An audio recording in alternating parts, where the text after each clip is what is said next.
welcome to a in-depth tutorial of the Final Fantasy VII New Game Plus PC capped speedrun. This is going to be a very lengthy, in-depth look at the speedrun, exactly what you need to know to do the speedrun. If you're looking for a video that just kind of shows what the route is, then I would recommend just watching my speedrun of it. This is going to be more for people that actually want to run the category. If you're interested on how the glitches work, you can skip to the part where we actually start the run, because I'll be explaining like how the glitches work and how to do them and stuff. But this whole video is going to be an entire explanation of everything you need to know in order to do the speedrun. So it's going to be lengthy. There's going to be a lot of long explanations. So I'm just warning you now, if you're here just for the cool glitches, then you're probably going to want to skim through and just look at the cool glitches. You're not going to want to listen to every second of it. But if you want to do the speedrun, then welcome. Hopefully you get a lot of use out of this. Hopefully it helps you. And we want to make a category of this, and we need more people to run it. So hopefully with this tutorial, more people will throw in, even if you just run it once and never run it again, just to get a time so that we can use on the leaderboard. I think it'd be really cool to have a big community of people that have at least done the run once. So with that, I'm going to get started. First of all, what is this category? So right now, Final Fantasy VII has a bunch of different categories, but only a few PC categories. The most popular one is PC any%, which is just simply beat the PC version. But that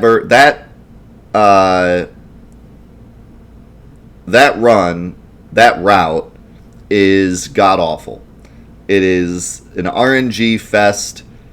It's terrible. I could talk all day about how awful it is to run that category. So,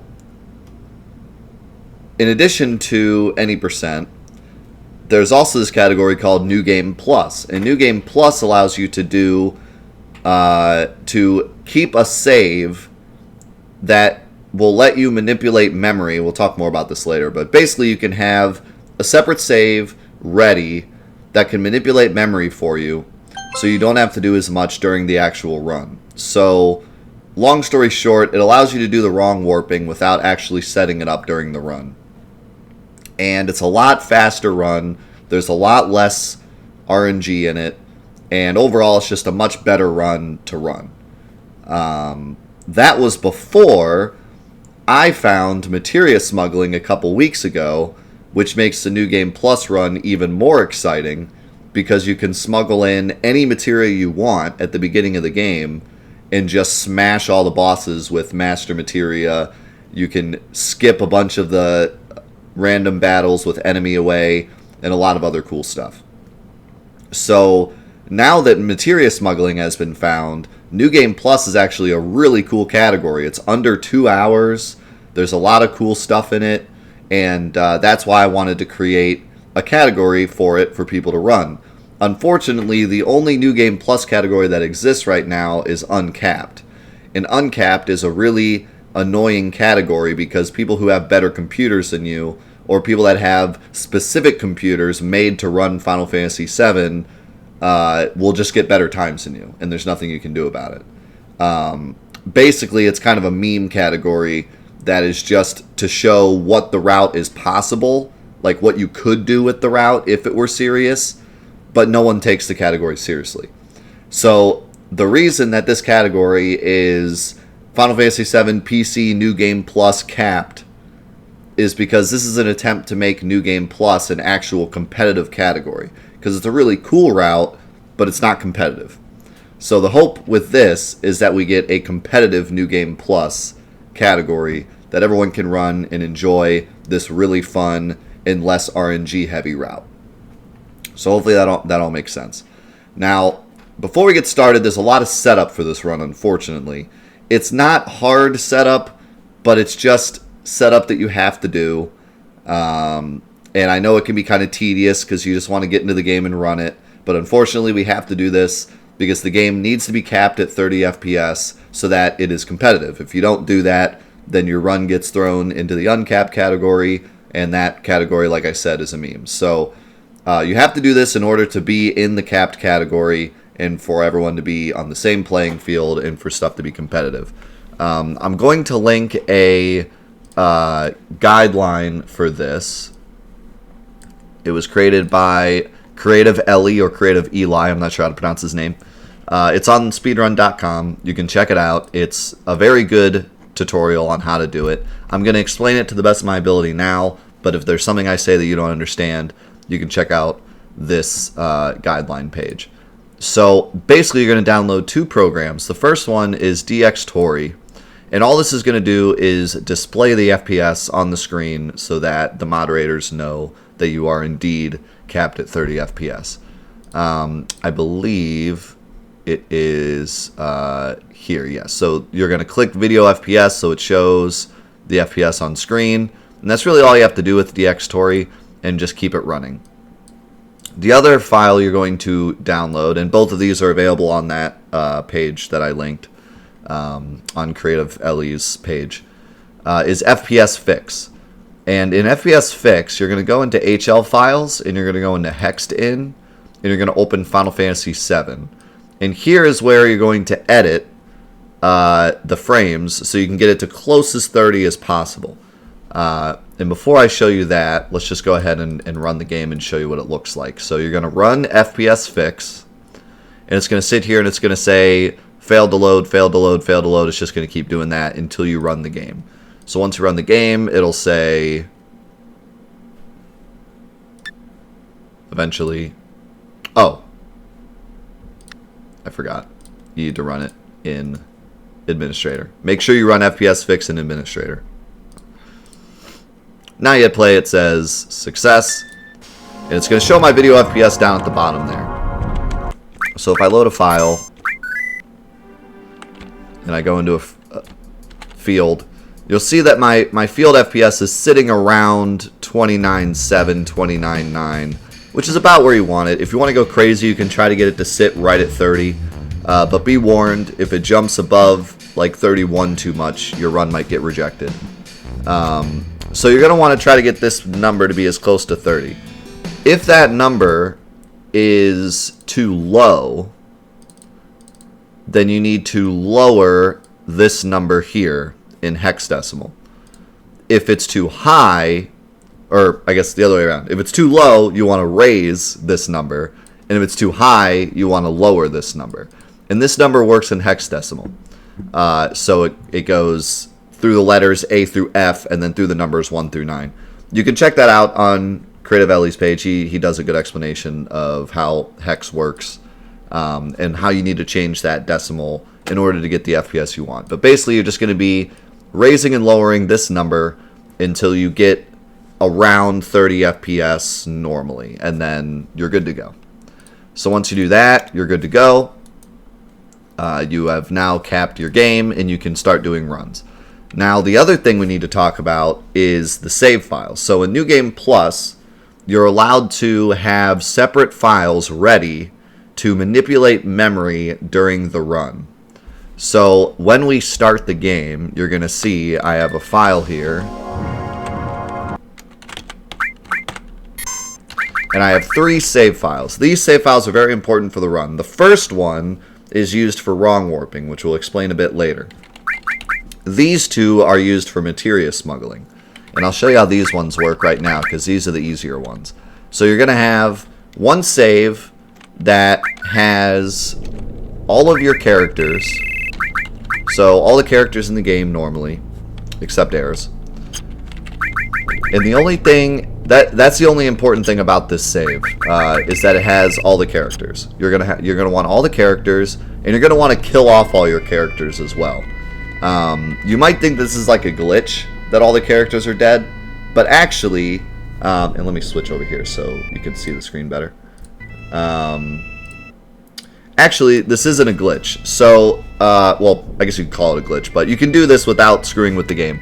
All you have to do is kill off 2 of your characters other than Cloud, then move in 2 characters who are alive, then kill Cloud, then move your dead characters back in. Because if you see, it doesn't stop me from moving in dead characters. So as long as Cloud is dead, you can just move in 2 other dead characters, and now you have a party of dead characters. So you want a party of dead characters, and you want to save with all the characters in the game. And you also want to save inside the Midgar Zolom pit. If you wanted to go crazy, you could make a save where you're like 1 step away from a random encounter. But I just save in the Midgar Zolom pit because it's really easy to just run into the Midgar Zolom. So that's save 1. Save 2 is going to look very similar. You're going to be in the Midgar Zolom pit. You're going to have everyone dead. The difference with this file is now we're missing a character.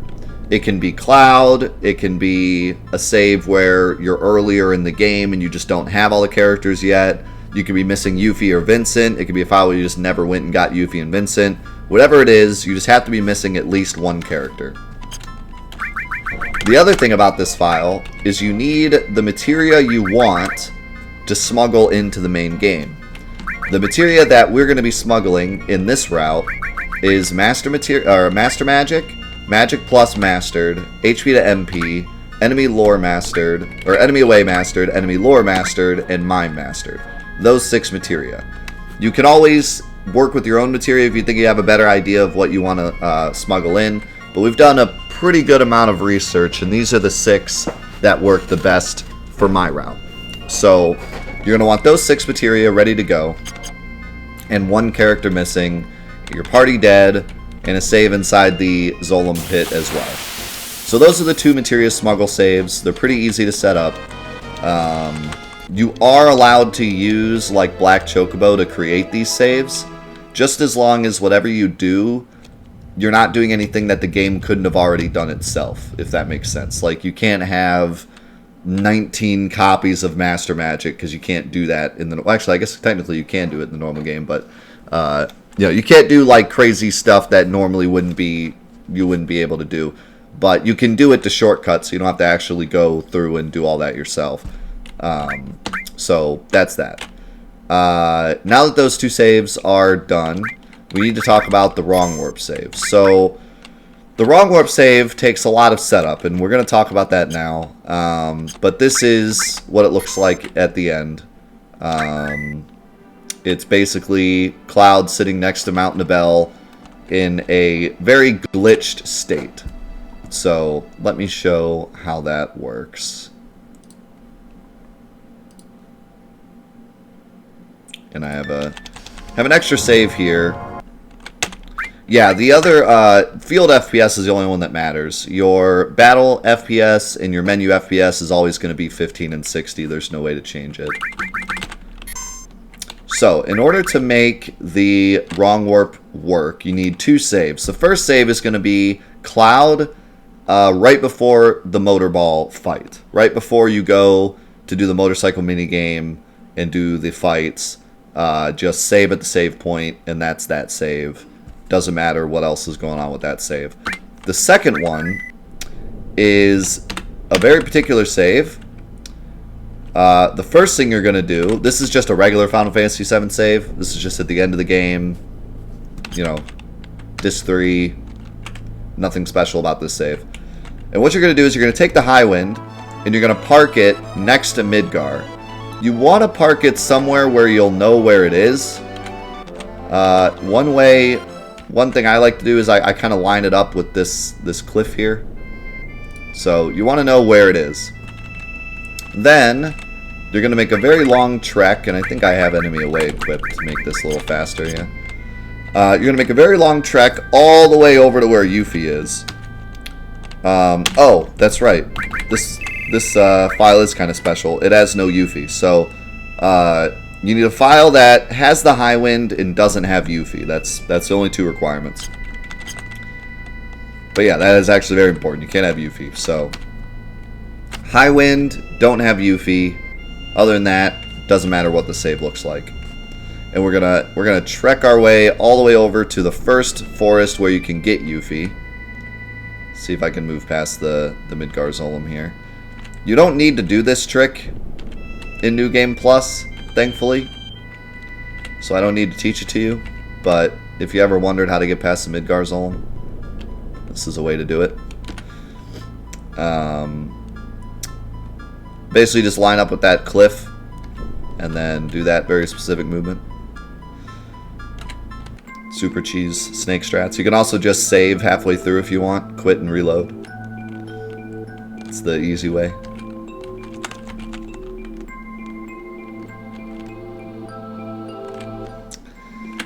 Oop. Alrighty. So this forest over here is the first forest that Yuffie can appear in. She has a 12.5% chance, I think, of spawning. So it's a pretty miserable chance. Do I have an enemy lore? That's a chocobo lore. Yuffie isn't a chocobo. I don't think I do. Alright. So now we're just going to save here.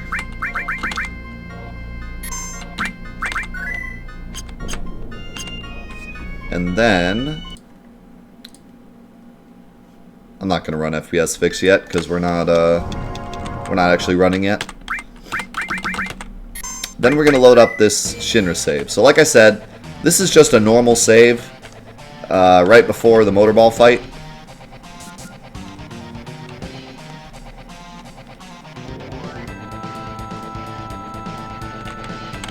And all we're going to do is just drive the old motorcycle down to motorball and then do some fancy stuff.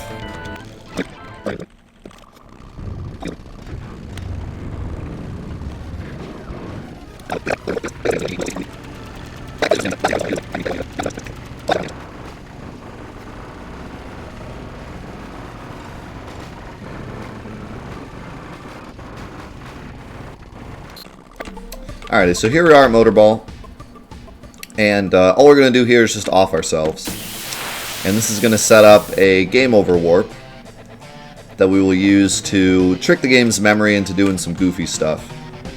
And that's a good question, Doodle Bunny. Once you do this setup, you never have to do it again. So once you have the 3 saves that I showed, you can just simply start a run. And I'll probably have those 3 saves available for anyone that doesn't want to have to do this setup. But I wanted to show it in order to, you know, give people an idea of what's going on. And if they want to set it up themselves or they think they have a better way to set it up, they can do so. But I'll probably just have these saves available. I'll put them on my website and I'll link them in the description so that people can easily download them and just start a run without having to do any of this. I think I attacked Cloud on accident.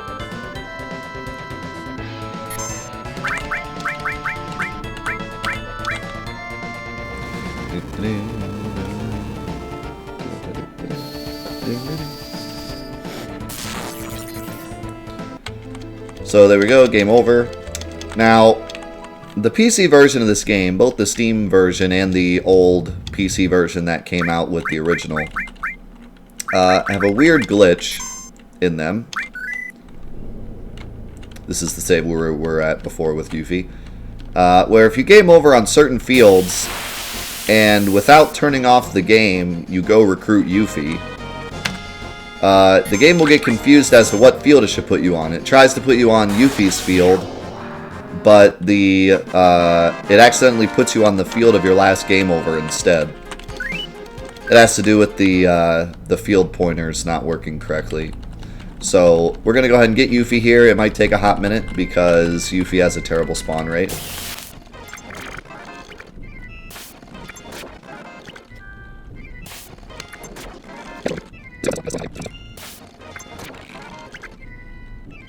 There we go. There she is. So we're going to go ahead and defeat her. And the game's going to try to put us on Yuffie's field. But instead, it's going to put us in the field of our last game over, which happens to be Motorball. So now suddenly we're in Motorball. And the game's going to get really confused.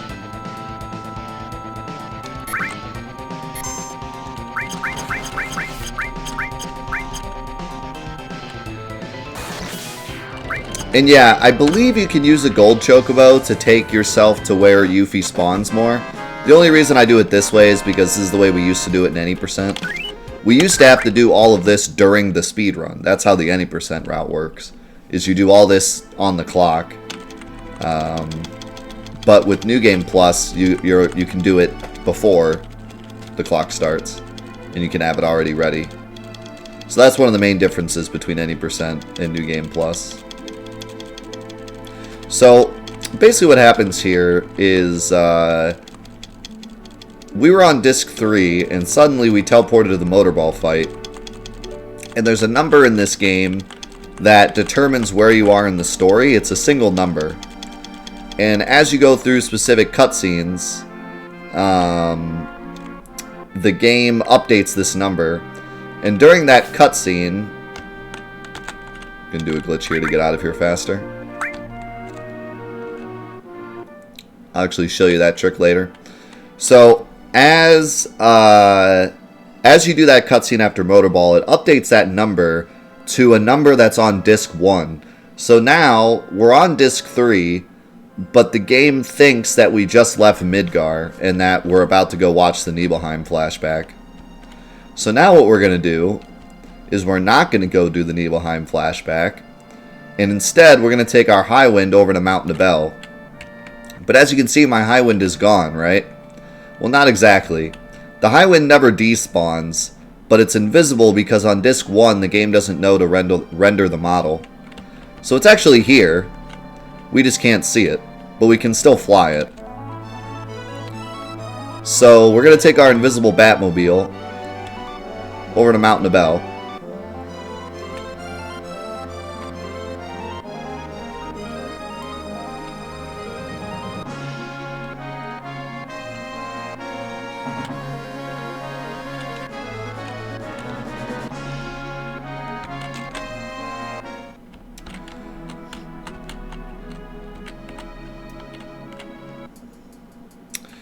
And now something really strange is going to happen. So it seems like our game is locked, like we're frozen here and we can't move.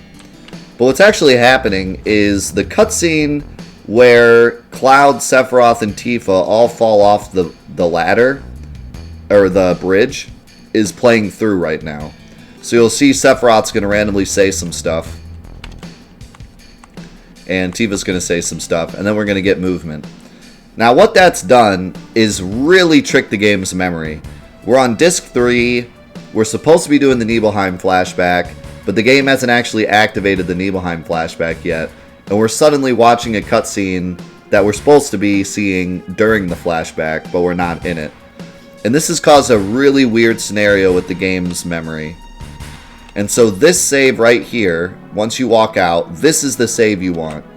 So you're going to go to save, and you're going to save right here in this file. And that's what this file is. So that is how the wrong warp file works. And now we're ready to actually do a run. So we're going to run FPS Fix as administrator. We're going to run the game. And we're going to get ready to start running. Now, to go over this one more time, you need these 3 saves, the 2 smuggle saves, and the wrong warp save.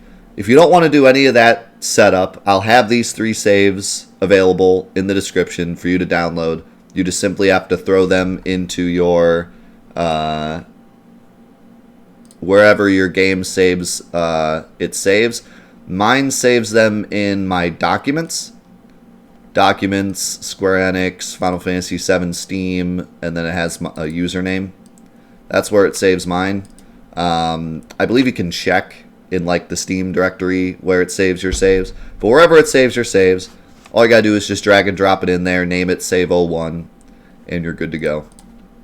So if you don't want to do all that setup, you can simply just load up my saves and use those. Now, before we start the run, there is one more thing we have to do, and that is we have to set up our first Materia smuggle. So in order to do that, we're going to load up this save with Cloud. We're going to go to Materia, we're going to go to Exchange, and we're going to scroll all the way down to Sid. Either one of these is fine. Then we're going to exit out of the menu. That's all you have to do. Then you can just game over.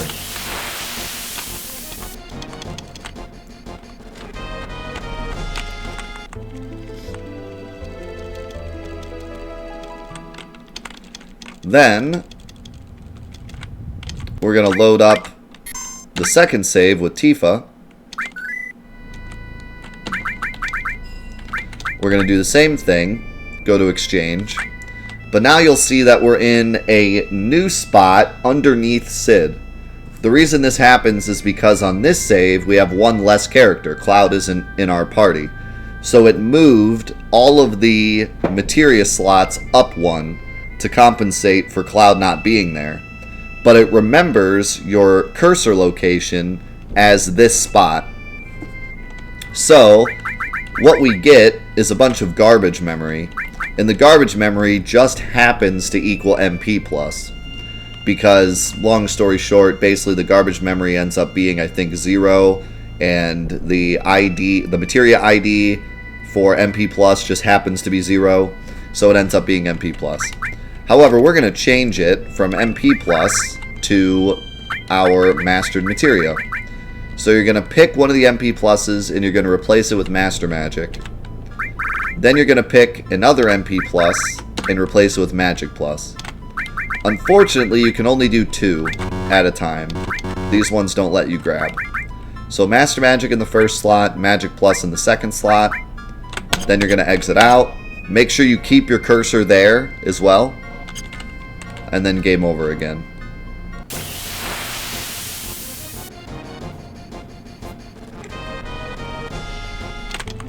It is quite the shame you can't do it on the PS1 version, and the only reason you can't is because it doesn't keep your cursor position.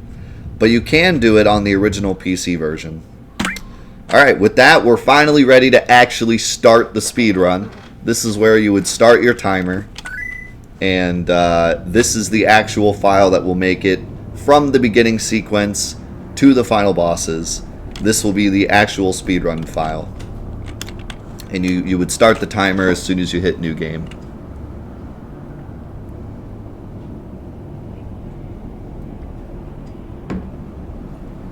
Now, the beginning of the game is going to look pretty normal. And I'm no expert at the bombing mission. So if you want some more info on the bombing mission and how to do it super fast, be sure to check out some of the guides on speedruns.com, or speedrun.com, I should say. There's a lot of great guides on this game and how to do it fast and how to do the step count and how to manipulate encounters and how to use the weight trick to beat Guard Scorpion faster. I'm not going to be going through any of that because it's really in-depth stuff that you don't need to know for the speedrun. It's just to make it quicker. So we're not going to be doing step count. The step count is a bit weird in this route as well because you get enemy away. So after the first bombing mission, the step count gets ruined by enemy away. But you could do the step count for the first bombing mission to help minimize the amount of encounters you get. You can also use the weight trick on Guard Scorpion. Excuse me. To make his fight a little faster. So, keep that in mind. But we're just going to be doing the bombing mission kind of just normally as fast as we can. There is one specific trick here that you can also do as well that I'll explain in a minute that I won't be showing off. But we're just going to be doing it pretty normally, as you would expect.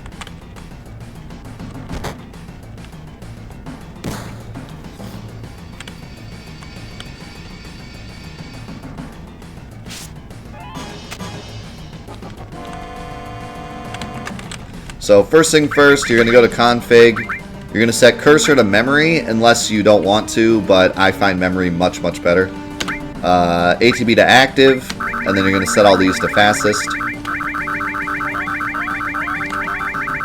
The reason you don't do that, Fat Steve, is because you can't. Because the materia option isn't there yet. This first fight, you can just hold circle, because these guys die in one hit. So easy peasy there.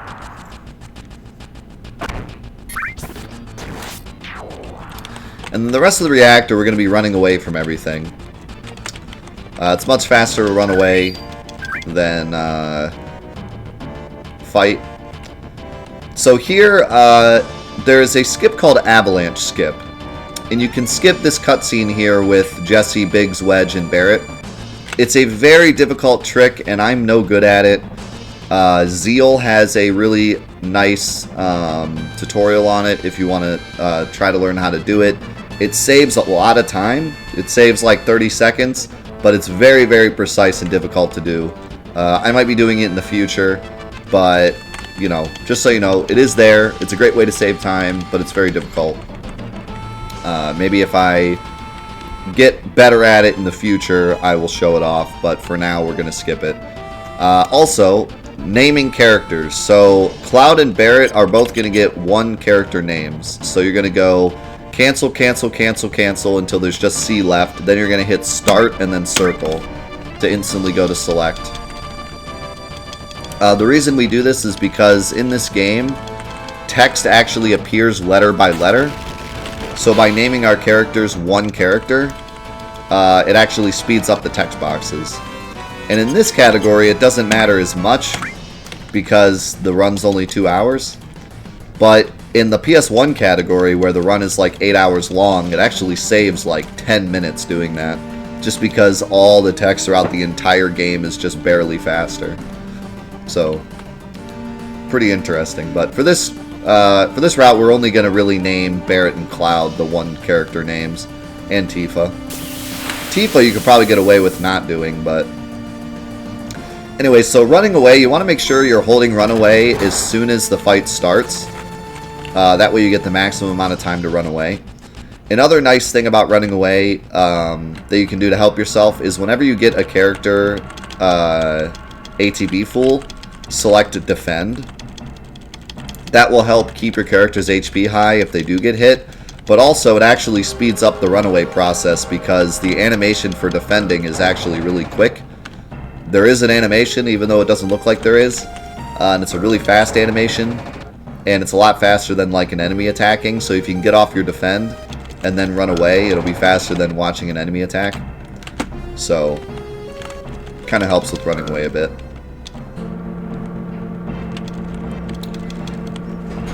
So, most of this is just going to be skipping text. And, my wife is chasing the cat, and I'm laughing at her.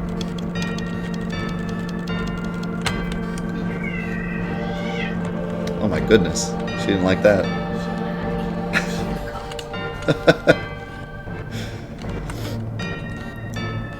So as I said before, you could be doing the step count through all this. But again, I'm not worrying about it here. That was the cat. She didn't even hurt, like, she didn't hurt the cat. She just literally picked her up, and she was like, no, I don't want to be caught.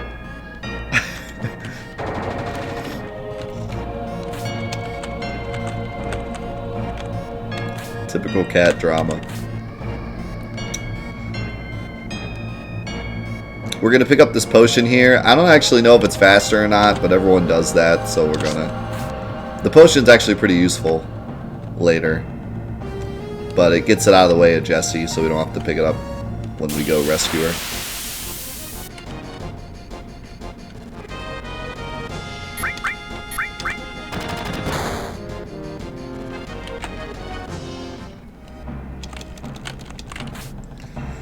Alrighty. If you're doing a very safe run, you could save here, but to be honest, Guard Scorpion is pretty easy, so I wouldn't worry too much about saving yet. There are multiple places in this run where you can safety save, so if you're practicing or you're just doing a run that you're not super serious about, you can definitely do some safety saves to help yourself get a run completed. So here we go.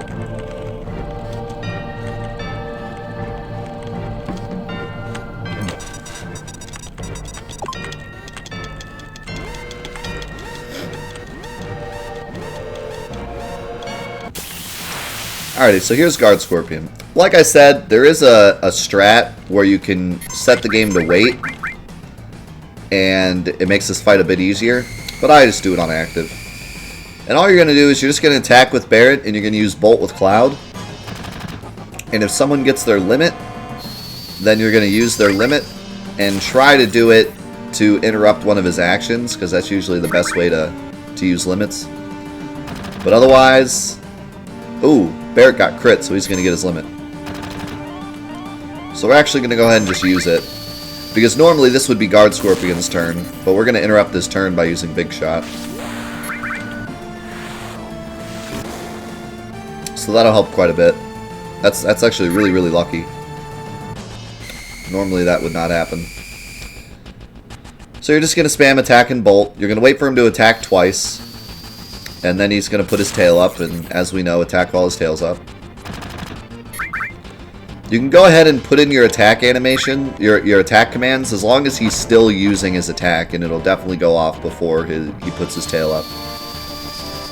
But here's the part where we're not going to want to attack. If we attack now, his tail will be up by the time it goes off.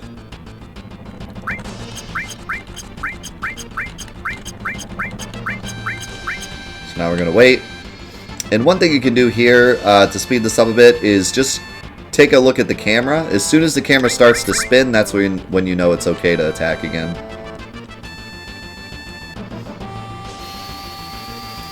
And one more round, and he should be toast.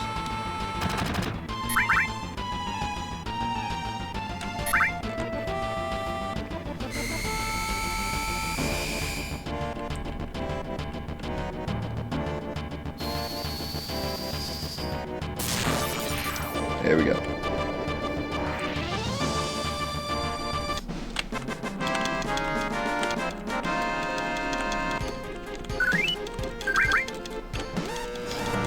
Then we got the escape scene, which is pretty normal as well. Just gonna run our way out.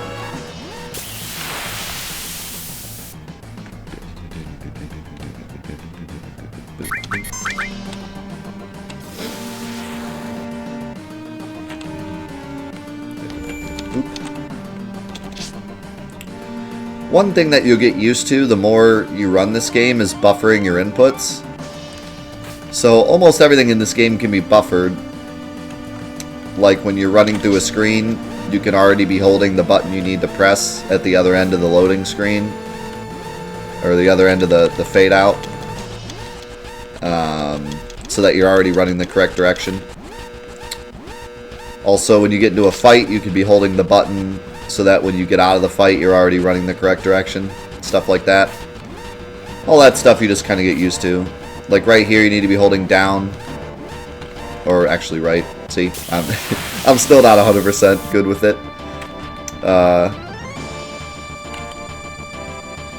yeah, that's just stuff that you kind of pick up as you run. There's no real need to, like, memorize it. Like, purposely memorize it, because you'll just pick it up as you go. Even casually, I kind of accidentally memorized a lot of what the maps look like. So like here you want to hold right, because you're going to be running right to hit the button. And then here you can hold run and left, because as soon as the elevator's done, it'll run you out. Stuff like that.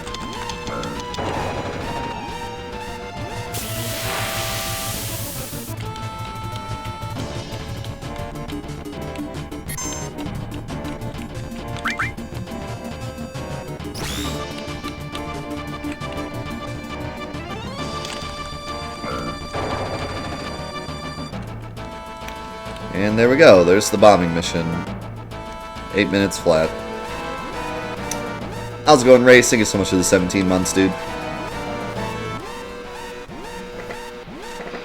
Appreciate it a lot, man.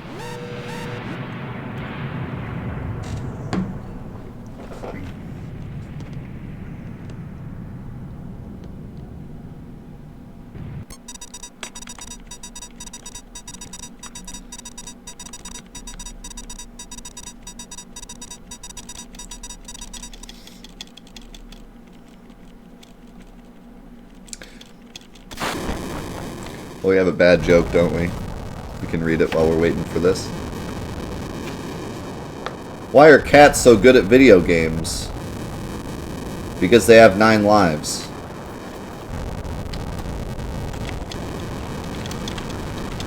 Truth.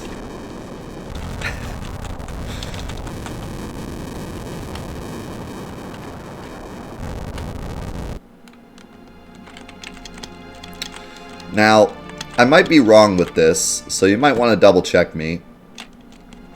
But I believe every text box that, or every decision that we get like this, in this route particularly, you can just pick the first one.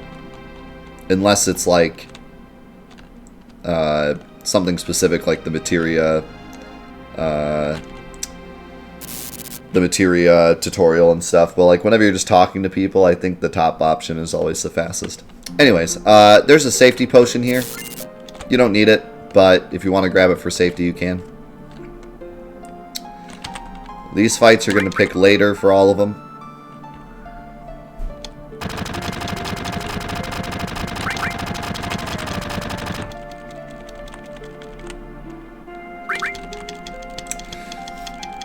See you, Reckless. Now we're coming up on our first actual skip that we'll be showing off in the run. It's going to be called, it's called Jesse Skip, and there's a couple different ways to do it. I'm going to be showing off 2 different setups for it. And actually, I wonder if I can set up Ochu so I can save in case I screw it up. I don't think I'll need to, but it would be nice just in case.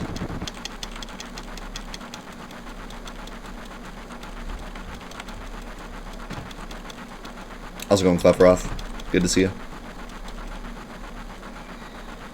Yeah, I think I will once we get through this text, just so we can have a backup.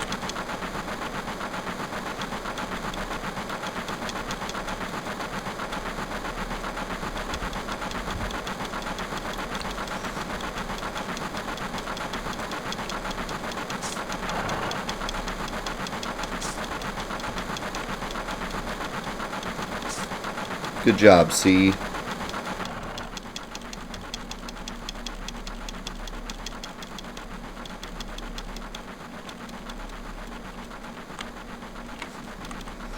Alrighty, let me see if I can open up Ochu.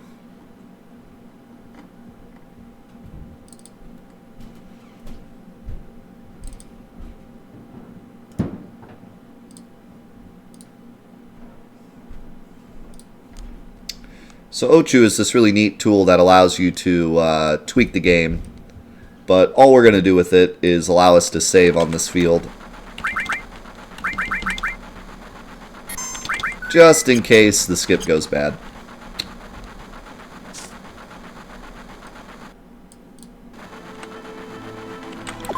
So there's 2 setups for this skip. There's a regular setup and then there's a backup. And I'm going to show off both, just in case you want a backup, because I screw it up a lot. So right now, Cloud is in a spot that he'll always be in when this part starts. So if you hold down, you'll always be in the same spot, right? So without hitting left or right, just hitting down, Cloud will be in this kind of, if you want to call it a y-axis or whatever. So what you're going to want to do is you're going to want to try to line up in a very specific spot so that you can talk to Jesse and have the guard come out and say, hey, you can't go this way at the same time. Now my setup is using Cloud's shoulder blade here. And what we want to do is line up Cloud's shoulder blade to the second little bar of, I guess, like this like middle vent section of the train. It's kind of difficult because the train's bumping up and down. But if I can get in the spot, I'll be able to... Okay, so this is the spot. So if I can quickly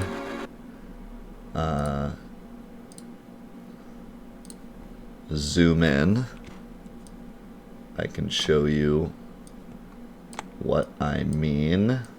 So, you see how Cloud's shoulder blade, can I get my cursor in there?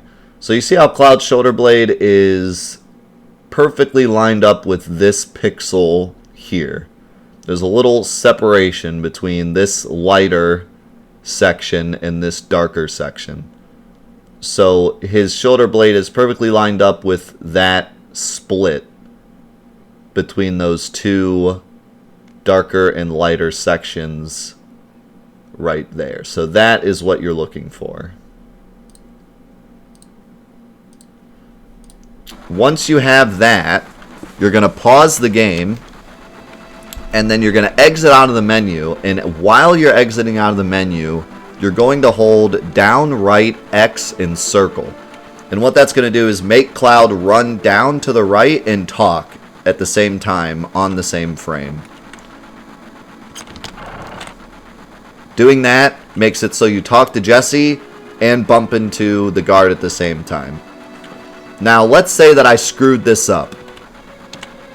I didn't do it correctly, and so we needed to try again. This time, when Cloud walks in, he's actually going to be on a different y-axis, I guess you could call it. So now, you'll see if I walk up and try to line up, Cloud's shoulder blade isn't in the right spot anymore. It's like way off to the left. So now I have a different lineup. This lineup uses Wedge's butt here. So I believe this is the right frame. We'll see in a second. Let me zoom in again. So now we're looking at Wedge's butt. And if you look, Cloud has two different shades of gray here on his hand. Where the split in the shades of gray are should line up with Wedge's butt. That little indent in his butt. And I believe this is the right frame. I might be one short. We're going to find out in a second. But that should be right. So on this frame, we're going to do the same thing. Pause, exit out, hold down, right, X, and circle. Yep, that was the right frame. So both of those setups work. Hopefully you can do it with the other setup, but if you screw up, you can use the backup setup. So once you're here, what you're going to do is you're going to skip through 2 dialogues from Jessie. So you're going to skip this dialogue, and then she's going to say something else. You're going to skip through that one as well. She's going to say, I like this kind of stuff, bombs and monitors, you know, flashy stuff. Now you're going to run towards the door, and when Cloud goes through the door and the screen starts to fade, you're going to skip through this final line of text. And if you do it right, when you come back, the Jessie scene will already be over. So that skips the whole thing where Jessie's like, this is how trains work, yada yada. So with that, walk forward, do the rest of the cutscene, and that's Jessie skip.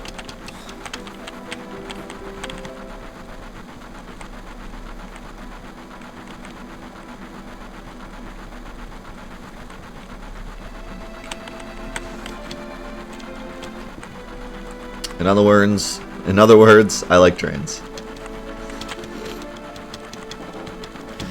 Trains are the best.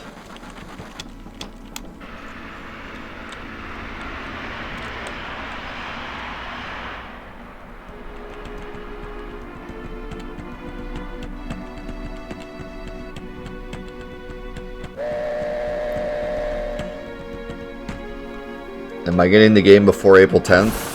You mean the remake? I just got an email today saying it probably will be late.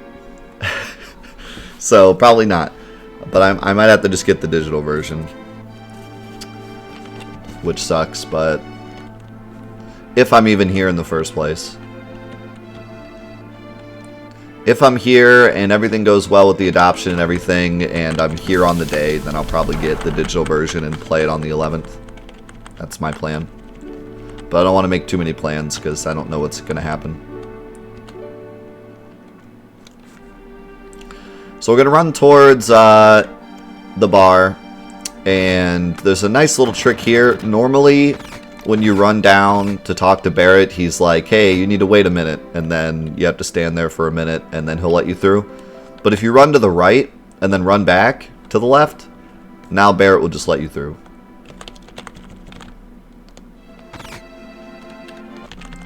And now we're just going to do a bunch of text.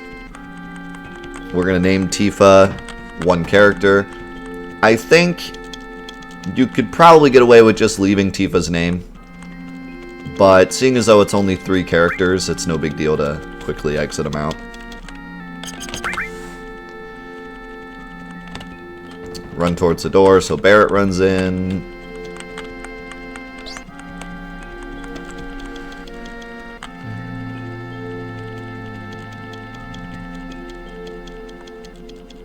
Yeah, luckily I'm not planning to play the remake until the day after it comes out so that everyone gets a chance to play. So if I know mine's going to be late, I can just download the digital version overnight and then be ready on the 11th. So that's my plan.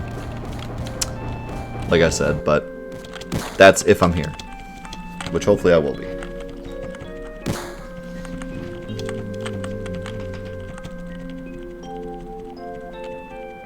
Yeah, there's a new mod menu. It's pretty cool.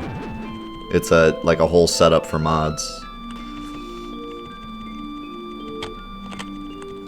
Once Cloud says, I want to talk about my money, you have to run to the right to trigger Tifa running down. And then once Cloud's like, I don't care about Avalanche or nobody else but myself, then you just take this up.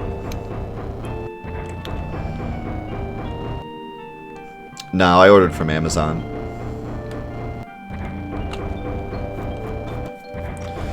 Because I got the deluxe version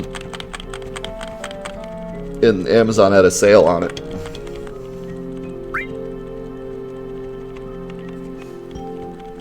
The TV of sin grows stronger.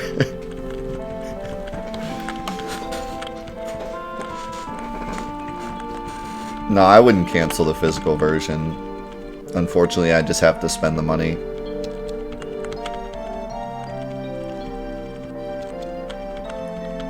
But that's alright. I don't feel bad doing that because it's not like it's Square's fault. If Square just screwed it up, then I would be like, no, I'm not paying you extra money, but it's not their fault, so.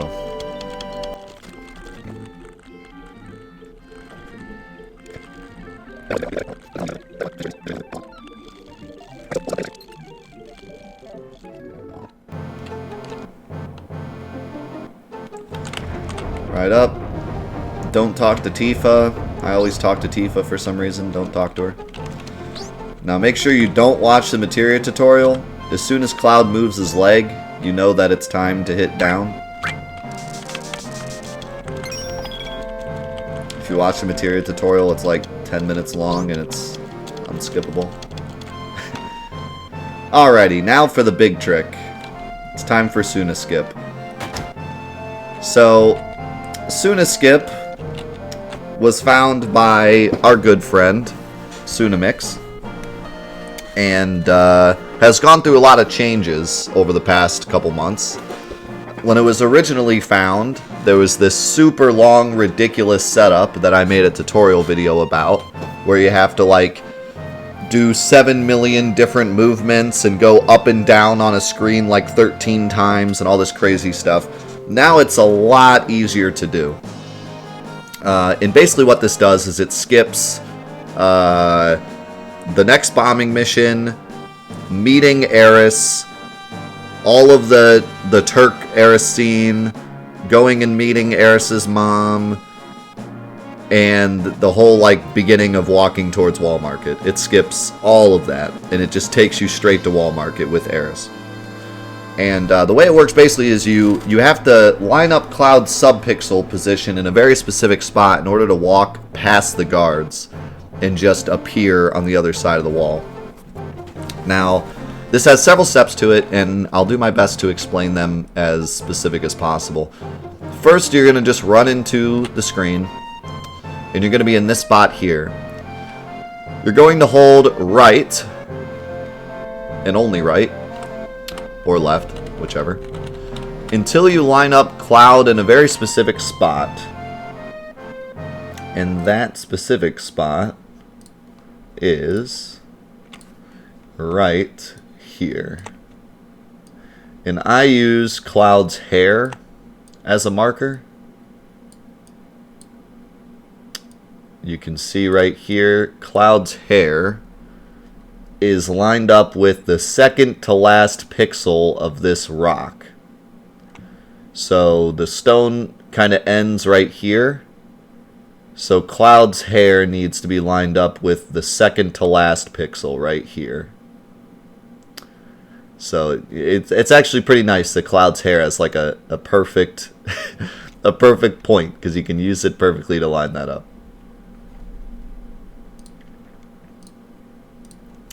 So once you're there, you're going to hold down, run and down till you get to here. Then you're going to let go of run.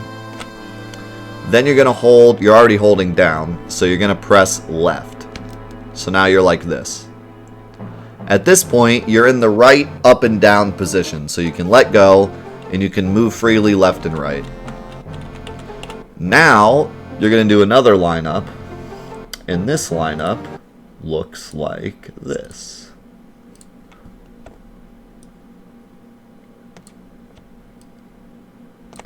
You're going to line up Cloud's bicep with the guard's hat. So you can see his bicep kind of perfectly lines up. Sorry, you can't see my cursor there. Perfectly line up with the hat right here, so it looks like one nice fluid Tony Hawk's Pro Skater 3 half pipe. That's the idea. Once you have this lineup, you're going to hold X, or run, down, and right. And that's going to put you right here. Then you can let go of run. Then you can let go of your position. Now you're in this spot. Now this is kind of the strange part. At this point, you're almost there. But you need to, this part's a little finicky. What you need to do is you need to hold R1 and tap left. And that's going to put Cloud in kind of this position. And what you're trying to do is line up Cloud's arm with the hat, but the lineup is a little finicky. Luckily though, you have an infinite amount of tries to get it right. So I usually try to line up his biceps somewhere close to the hat, then hold X down and right. If it doesn't work, let go of run, let go of the directions, and try again. So R1, tap left, X, or run down and right, let go of run, R1 left, hold down run, hold down down and right. There we go, we got it. So at this point, all you got to do is run left and down, and there you go, you're through. So once you get into that position, you're pretty much home free. All you need to do is just hold down R1, tap left, get it in a position that's close, and then hold, run down and right, and just see if it works. And if it doesn't, then just try again. And just do that over and over until you get it. As you practice with it, you'll get faster and faster with it. I've gotten it first try before. Other times it takes me like 3 or 4 tries. Doesn't waste much time to try, so it's not like a big deal if you don't get it right away. But as long as you do the other steps correctly, you'll always be in the right spot, and then you can just kind of finagle your way through till it works. At this point, the game thinks that we are still about to go do the bombing mission, but we're suddenly going to appear in Wall Market. And when that happens, a couple weird things happen. The game updates our progress number to Wall Market. And so now it thinks that we've done all the other stuff. And it also thinks that Eris is in our party. So it places Eris in our party. But a weird thing kind of happens, because the way this game works with characters is that when the game starts, all the characters are level 1. And when you meet them for the first time, the game runs an algorithm to determine what level they should be, and it also allows you to name them. And it does that all at the same time. Well, since we skipped ever meeting Eris, the game never did the algorithm to decide what level she should be. So she's level 1.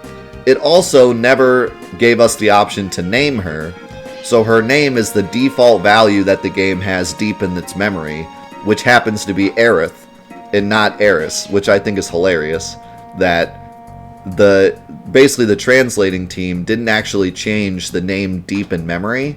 It only changed the default value when you go to name her. So if you never go to name her, it still has the basic Japanese name, which is Aerith. So just thought that was a cool little thing. So anyways, now we're in Wall Market. So Wall Market kind of has an interesting sequence of events that you need to do. Basically, we want Cloud to be picked by Corneo. Because it's a lot faster. If he's not picked by Corneo, then you have to do the whole cutscene where the guys like chase him and he has to fight all these battles. And because Cloud is so low leveled right now,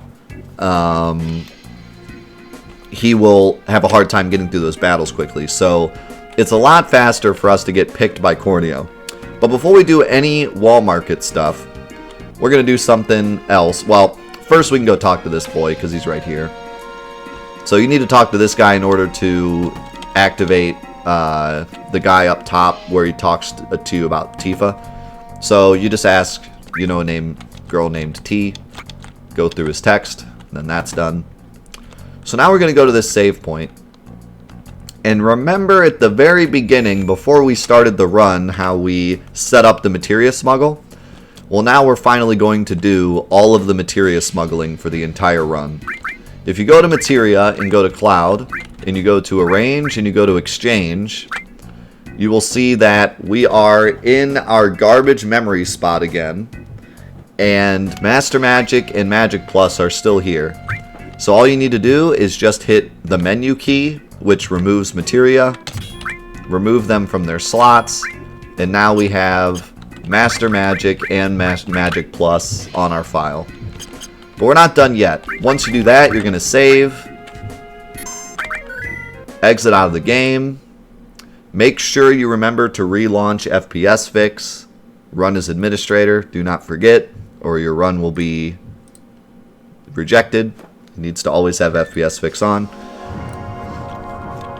Restart the game, and we're going to load up our Cloud save again. And we're going to set up Materia smuggling once again. So go to Materia, go to Arrange, go to Exchange, scroll down to Sid, exit out of the menu, get into the fight with the snake, and let the game over.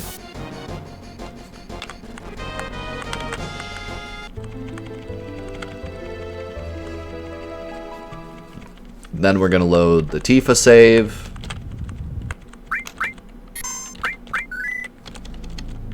Go to Materia, Arrange Exchange, take the MP Plus and swap it for HP to MP.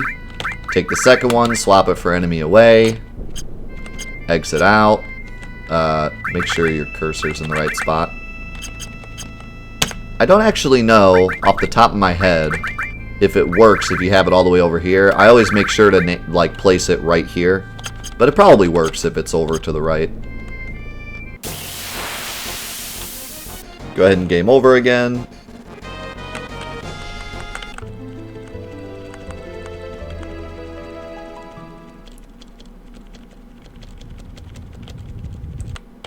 Load up your save. Go to Materia. Go to Exchange, and once again, use the menu key to remove the HP to MP and the enemy away. Save one more time, and we're going to do this one more time. Exit out, run FPS Fix, start the game.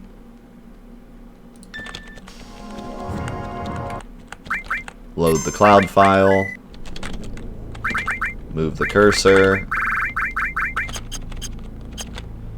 Game over.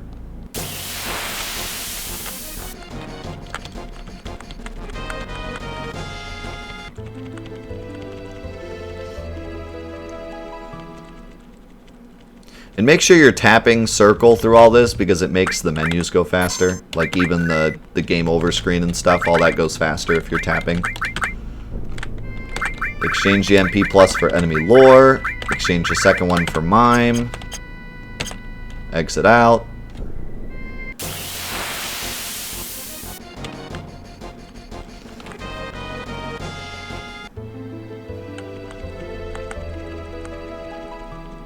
Finally load our save.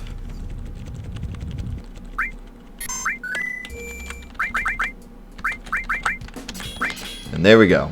We have all our materia.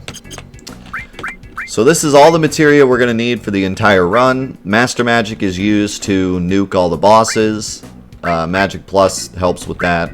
HP to MP gives us the MP that we need for high level spells because at really early levels you only have like 50 MP, so even though you have Flare, you don't have enough MP to use it. Enemy away is pretty obvious. It lowers our encounter rate the entire game and gives us a lot less encounters, which wastes a lot of time. Enemy lore we'll talk about a little bit later. And mime is used for a specific fight that has too much HP to be one shot. Well, two specific fights. Excuse me. Where Cloud isn't enough to one shot something and we need backup damage. So, very important here, after you're done materia smuggling, you're going to equip Master Magic, and you're going to equip HP to MP. It's important to do this now, because while we're doing Wall Market, we're going to get a free heal, and we need that free heal to get Cloud's MP back to 325, because right now it's at 56. If we run into a boss now, he's not going to have enough MP to do anything, and we don't want to waste any ethers yet. So be sure to do that. You can save one more time if you want for safety. And now we're ready to do Wall Market. So the first thing we're going to do with Wall Market is travel all the way up to the top, because we can't do anything else yet until we talk to the boy up by Corneo's mansion.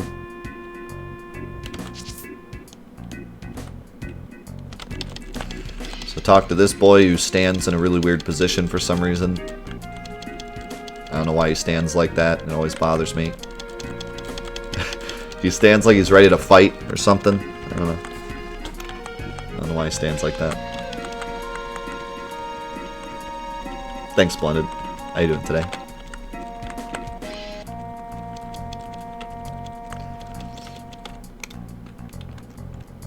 Alrighty. Now we're going to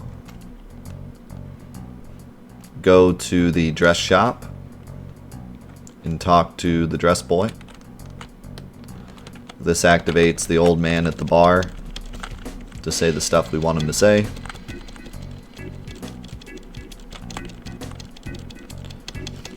Plus, you have to do this even if you're not getting Cloud picked. Then we're going to go talk to this guy.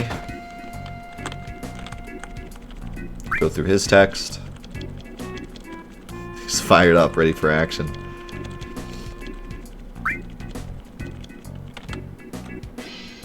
Then we're going to go order something to eat.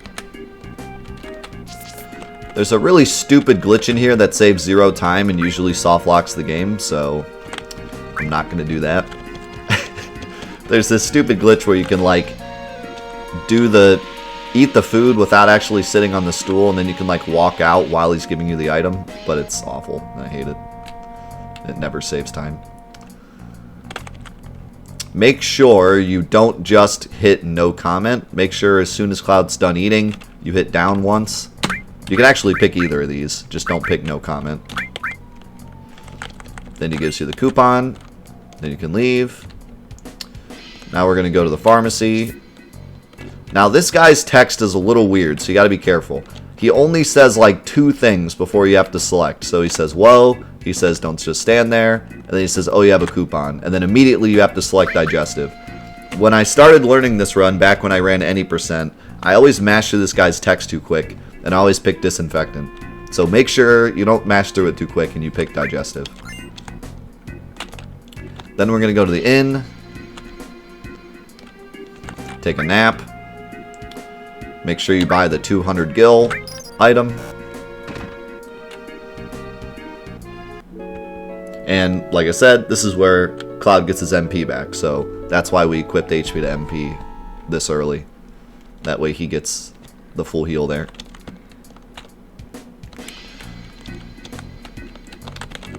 Try to not talk to that guy. If you walk into this guy, he talks to you. So you kind of have to do like a nice sweeping motion around him so he doesn't bother you. Then we're going to go up here and talk to this guy again. He'll give you the tiara or whatever. It's a tiara, right?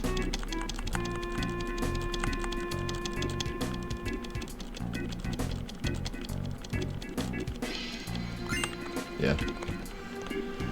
And now we're going to do bar skip. I'm going to go ahead and safety save. I don't have to use the save point, but I will. This is a good place to safety save if this is your first time in the run. Because bar skip is really stupid, and if you do it wrong at all, the game soft locks. If you're going for just a decent run, you could skip bar skip. Bar skip doesn't save that much time. Basically what it does is usually when you talk to the girl and you give her the digestive, she says thanks, and then you have to watch her walk all the way out of the bar. It takes her like 10-15 seconds to walk all the way down. It's not mandatory. You don't have to do this skip. It only saves like 15 seconds. But it's a very brutal skip. If you miss even one little piece of it, the game will soft lock. So hopefully I can do it right. So first of all, you're going to open the door. She's going to say, hey, someone's in here. While this text box is up, you're going to run over to the old man and you're going to talk to him. Because the game is running two text boxes at the same time, now Cloud can move, even though we're talking to the old man.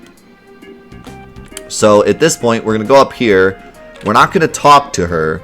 We're simply going to walk up to her and then walk away. And it's going to close the door. Now that the door is closed, you're going to skip through Eris and the old man's text boxes until you see... You know Mystery always said that just once he wanted to dress up like a girl, so that's why I wanted a cute dress for him. When she says this, you're going to open the door again. And the door can be a bit finicky, so this is kind of the part that I always screw up, is you need to make sure you open the door in one shot. This spot right here will open the door, so press circle, that opens the door. Then you're going to go over and talk to this guy sitting right here. That's going to start another text box. And finally, you're going to go up and talk to the girl. So I always talk to her like slowly to make sure that the text boxes do what I want. So I'm going to hit like circle, circle, circle, circle. There we go. Now you can give her the medicine. When you give her the medicine, you're going to be holding down an X as soon as you give her the medicine. And that's going to close the door. Now finally, you're going to walk over here to the bar door. You're going to skip through one more box of text. You're going to pick that feels soft. You're going to pick that shimmers. And as soon as you pick that shimmers, you're going to book it for the door and mash circle. And if all is said and done, you'll get the items and the game won't soft lock. It's a lot harder than it looks. But if you practice it, you can get it down. And there's no like... As long as you do it right, it works. It's just, it can be very, very finicky. So now that that's done, you can go in here, talk to the man, and Cloud will try on the dress. And then all we have to do is go get the wig, and we're good to go. How's it going, Civvy? How's it going, XP? How's it going, Dargan? How's it going, Zasquatch? How's it going, Mayor? Good to see you guys. Thanks so much for being here.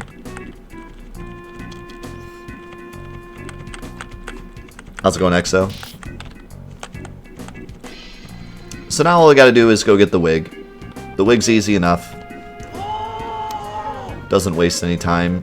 Just do the squats correctly. This text here can be annoying. You need to make sure you don't do the practice, or else you waste 7 minutes doing the practice. So you're gonna wait until she gives you the little tutorial.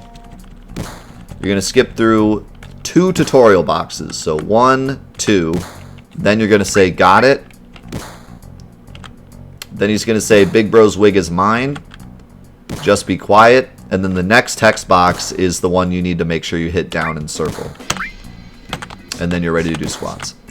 If you accidentally practice, it's a nightmare. So Even if you have to go through those text boxes slow, just make sure you don't do that. And then beating this boy at squats is pretty easy.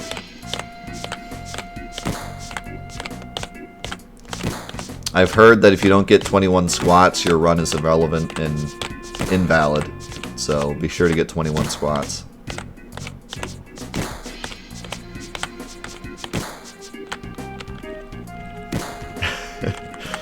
Your run is null and void if you get 20.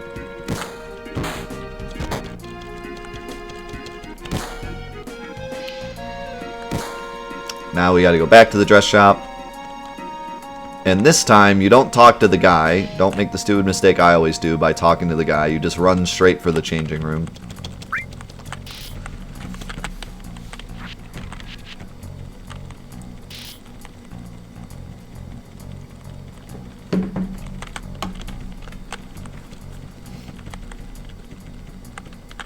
And once we have Girl Cloud, we just book it for Corneo's mansion. There's nothing else for us to do. If you want, if you think you'll have any issue with apps, you can save here. You can do a safety save here.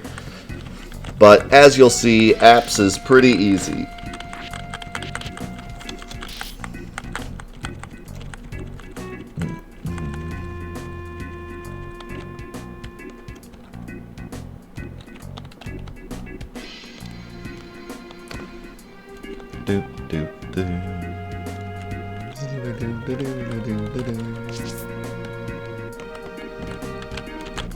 Wow, your friend's hot.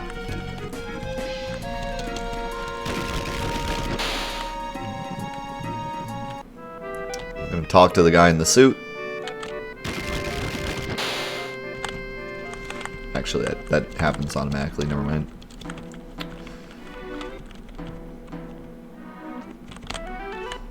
Yeah, make sure you only skip one box of text from Eris. You can get kind of stuck in a loop here where Cloud is already looking at Eris, so as soon as you skip out of the text box, you just keep doing that.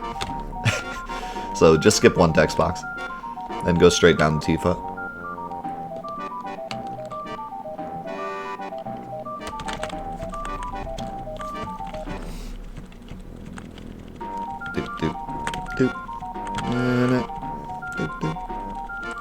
And this is all just text, but be sure to pay attention to the conversation, because as soon as Tifa says C question mark, you have to walk up to her to continue the conversation.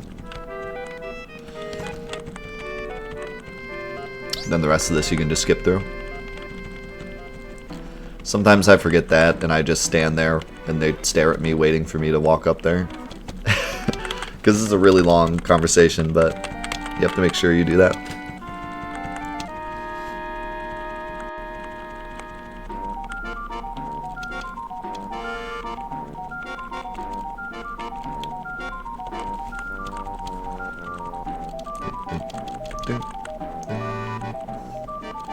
Now once you get control of Cloud, you're going to run to the left and grab that ether. It's not mandatory, but I highly recommend you grab it, because if anything goes wrong, you'll probably need it. But I don't, if I remember correctly, we don't need it. I think we have one extra ether to work with, but I don't know if I've ever had a run where I didn't pick this up and the mayor's password was the fourth one.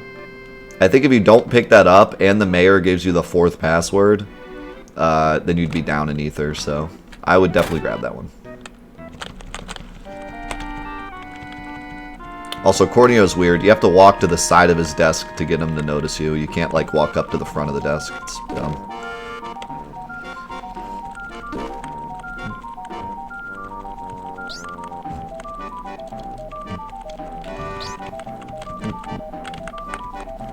Yeah, Amazon already told me my version's probably going to be late, so I might have to take the plunge and buy the digital version if I'm here for the release. If I'm not here for the release, then it doesn't matter, but if I am here for the release, which I think I will be, I'm going to have to buy the digital.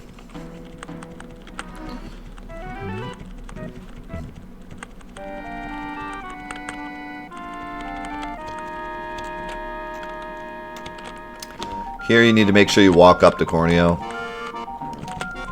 And then I always just pick the top things. I don't know if there's a quicker way to do this. There might be. I just pick the top options.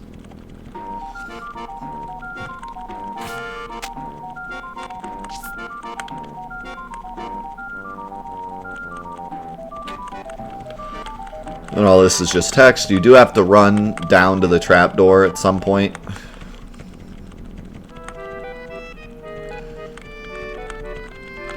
Speaking of the remake, that jukebox better be playable in the remake or I'm going to be upset. I want to play that jukebox.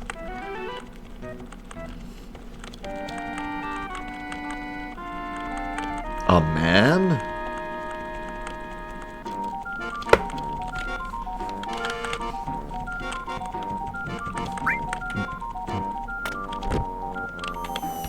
Alrighty, so time for apps. Cutscene with the boss first. We do have a menu here, but it's pretty simple. We're going to put everyone in the back row. We're going to equip Tifa with enemy away, because we're going to be keeping her with enemy away for a while. And there's specific parts later where we just happen to get Tifa, and she already has enemy away, and it's a lot faster than equipping her later. So Tifa's going to get enemy away, and that's pretty much it. Eris doesn't need anything yet. I also don't think you need to do back row here, but I like to do back row here just for safety. And if you put the characters in the back row now, they'll be in the back row for Reno later. So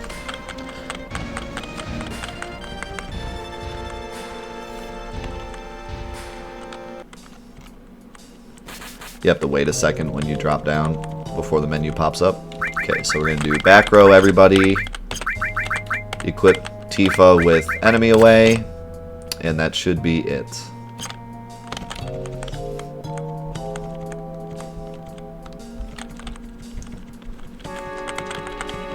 Now we have the apps fight.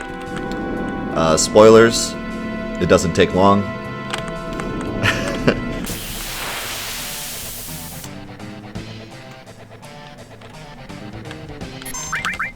Just cast Flare and you're done.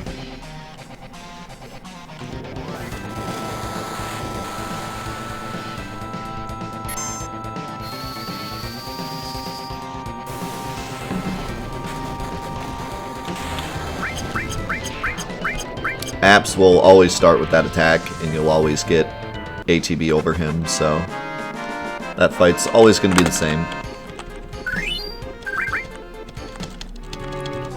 He also gives you a Phoenix down, which is really nice for later. Then we're just going to book it out of here. For now on, we have enemy away equipped, so a lot of the frustrating areas where you get into a lot of encounters at any percent, you can just breeze through in this category.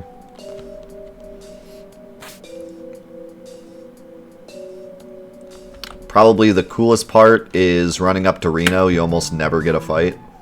And usually in any percent you get like 2, and it's really annoying because they're like really annoying fights. You can also get through most of the train graveyard without a single fight too.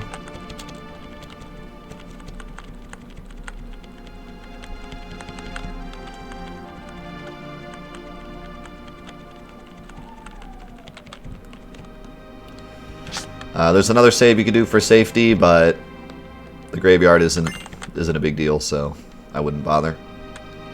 Just gonna be running away from stuff anyways. Pick up a high potion there, which is gonna be really useful later. Pick up a potion here, which is gonna be useful later. You kind of have to pick them up anyways, but they will be useful. I usually don't pick up this potion up here, but if this is your first time through the route, I would recommend picking it up just in case something bad happens. I already picked up the safety potion before, so this is 2 safety potions now.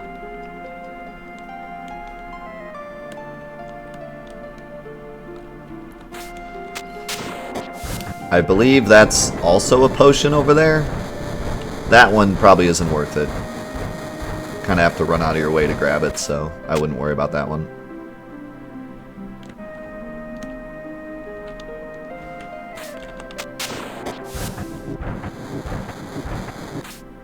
Especially if you already picked up the other 2 safety ones.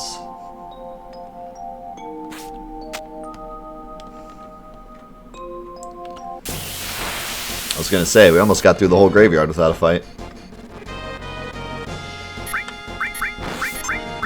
Oh no, not at all. Probably a second. Because they're right in the way.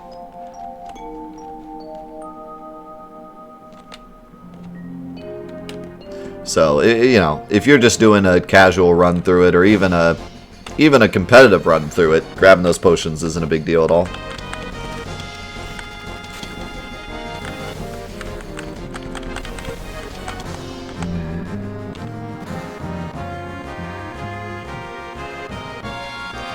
So, because we already gave Tifa enemy away,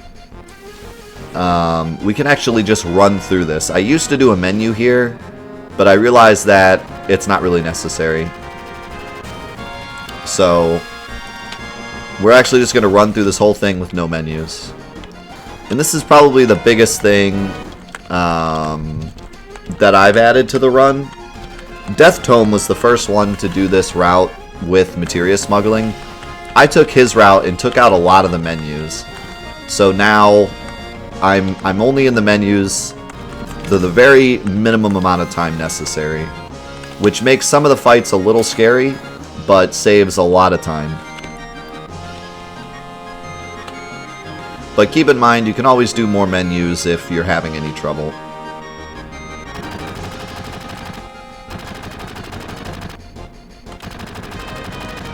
So here we're going to just run straight up. Feels real nice to not get a single fight here. And then Barrett's going to say, do you want to change your equipment? You're just going to mash circle right through it. And now we're going to fight Reno. So Reno's really easy, but he can be a jerk and put Cloud in a pyramid. If he does, you need to get rid of the pyramid. But when Reno makes a pyramid, it doesn't immediately spawn, so you need to actually wait until the pyramid is completely formed before you tell Tifa or Barrett to attack it. So I kind of hope he pyramids me here so I can show you what I mean. But basically just cast Flare. Okay, good, he did. So don't do it yet.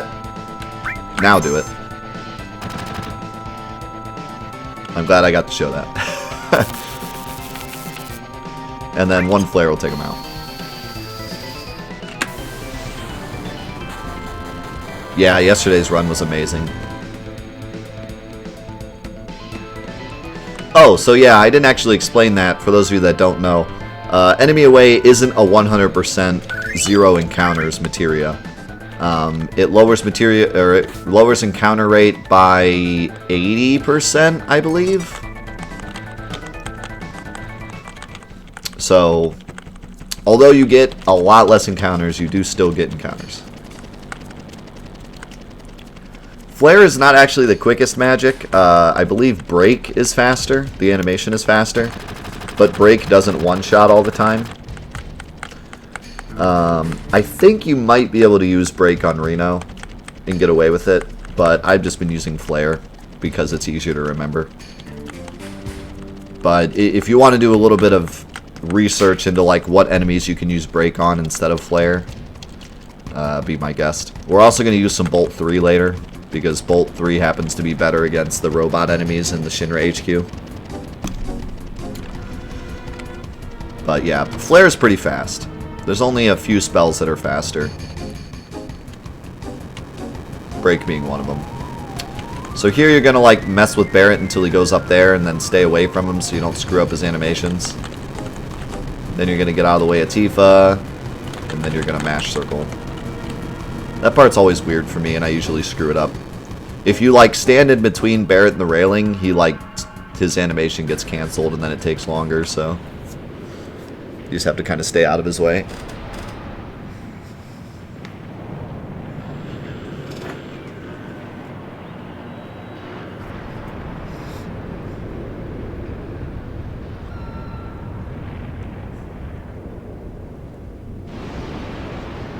I never thought of that. I've always called him Death Tome, because I've never talked to him in person. I don't know if his name is actually Death to me. It might be. I've always just said Death Tome. Sorry, Death Tome. If that's not the way you usually say your name, I apologize.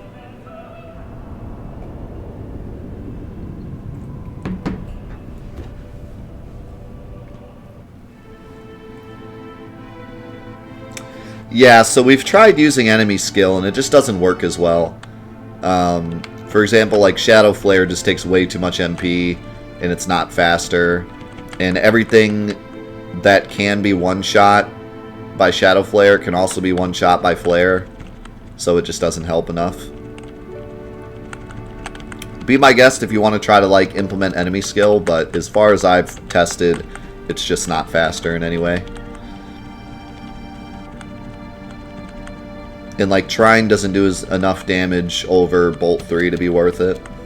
In fact, I think it does less damage than Bolt 3. Don't quote me on that, though.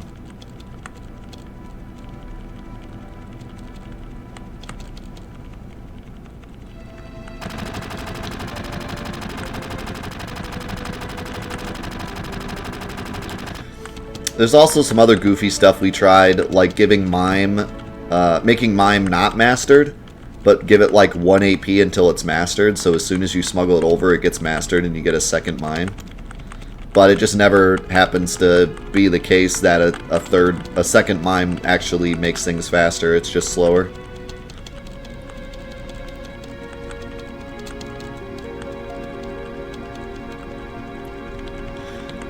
You could do the same thing with Magic Plus to get another Magic Plus, but level 1 Magic Plus really isn't that great.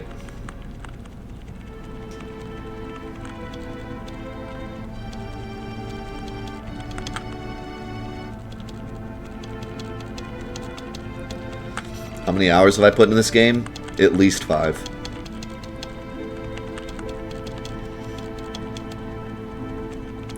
Nah, the Palmer fight is no faster with an extra Mime, because the other character does like no damage.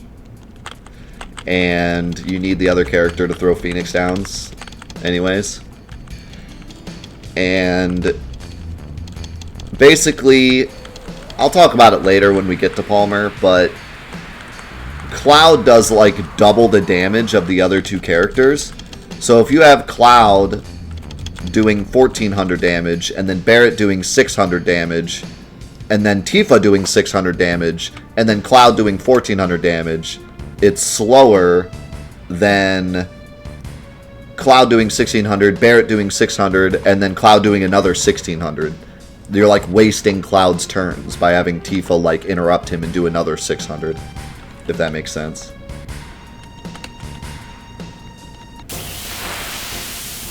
So, although it sounds good to have extra damage, it doesn't actually like pan out well. And you know, you have to do an extra menu to equip the extra Mime, and it just ends up not being worth it in the end. At least in my experience. If someone wants to like try to figure out a way to make it faster, I wouldn't be surprised if there is a way. So now we're going to go meet Eris's mom for the first time. I mean, second time. And listen to her story. Blah, blah, blah. And then it's up to Shinra HQ.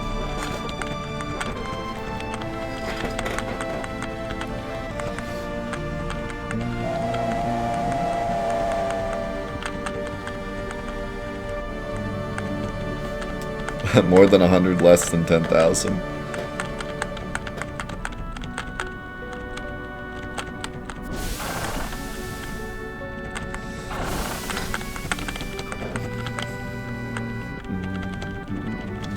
Password's king.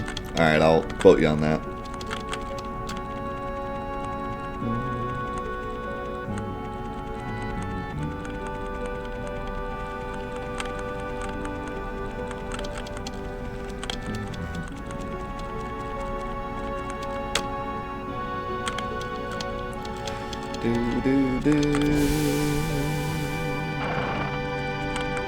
Ba ba ba copy.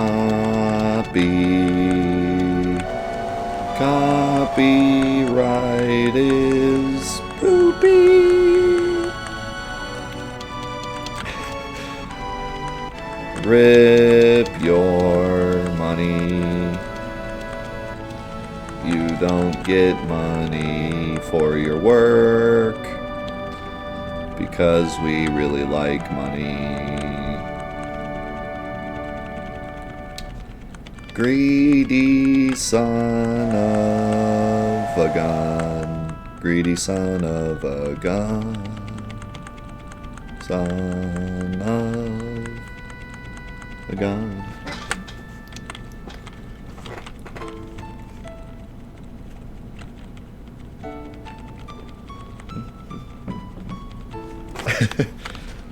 Oh crap, did I turn on Eurovision mode again? My bad.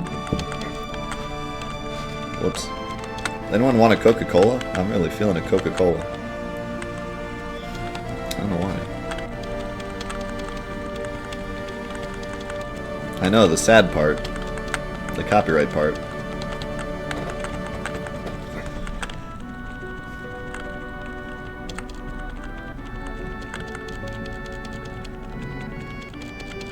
I would like skip this part in the video, but the boss music's also gonna be a problem, so.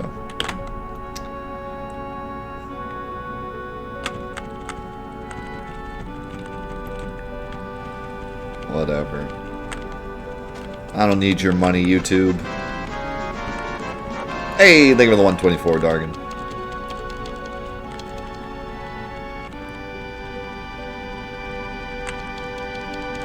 Yeah, I actually really like Elmira's story a lot.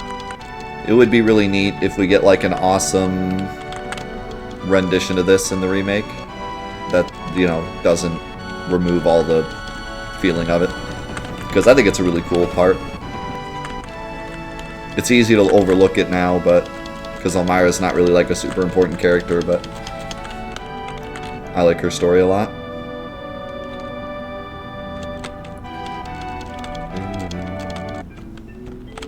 Okie dokie. So now we just run back. We are, however, going to do one specific thing in Wall Market. I routed this in because it just so happens that the guy who sells mithril armlets is standing right next to the guy who sells batteries, and you need to get the batteries anyways.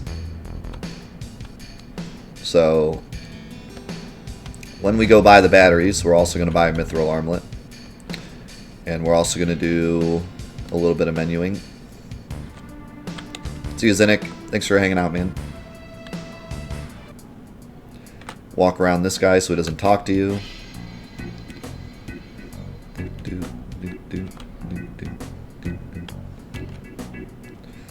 Go grab the batteries. And yeah, we're going to talk to this boy and buy one mithril armlet.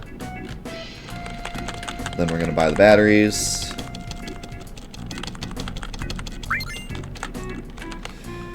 Now we're going to equip Cloud with the mithril armlet. And then give him Magic Plus. And then while you're in this menu, you can also give Barrett Mime. But you don't need to. So I'm not going to bother. I used to, but then I realized that you don't really need to. So this should be it for now. You can put Barrett in the back row. It's not mandatory, but you can. And that should be it.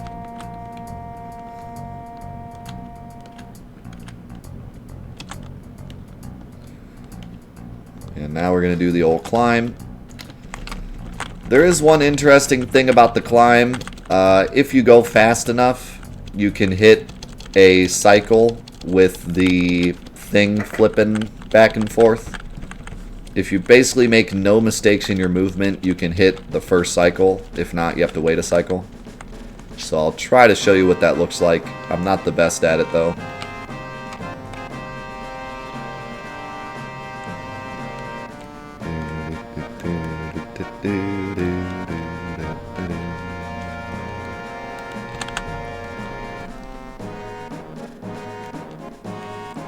So you need to make sure you don't screw up any of this movement at all.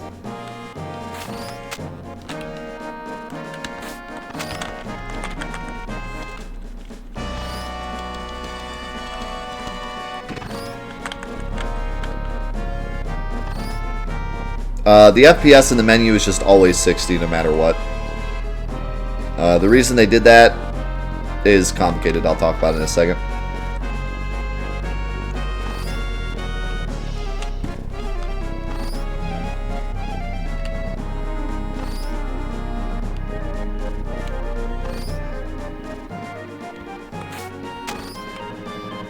This is the part that always screws me up.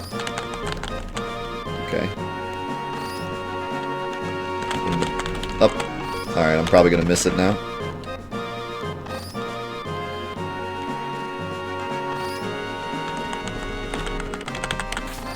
I missed it. I actually got there in time, but I went too soon. So, what you're going to want to do is you want to go here, skip through 2 lines of text, and then, for those of you that don't know, you want to hit circle about right here, when the bar's like here. But I always just use the visual cue, or the audio cue. As soon as you hear the sound, wait like half a second and then hit circle. And you'll always get it.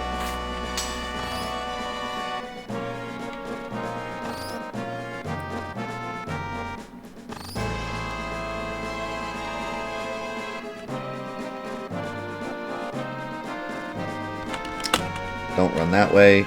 It's not the right way. Alright. And now we're at Shinra HQ, and unfortunately, we have to take the stairs. I wanted to do some extensive testing to see if maybe in this route breaking in would be faster, but I'm pretty sure it's not. Even with Master Magic, you just don't have enough MP to get through all the fights in the elevator. So taking the stairs just ends up being faster.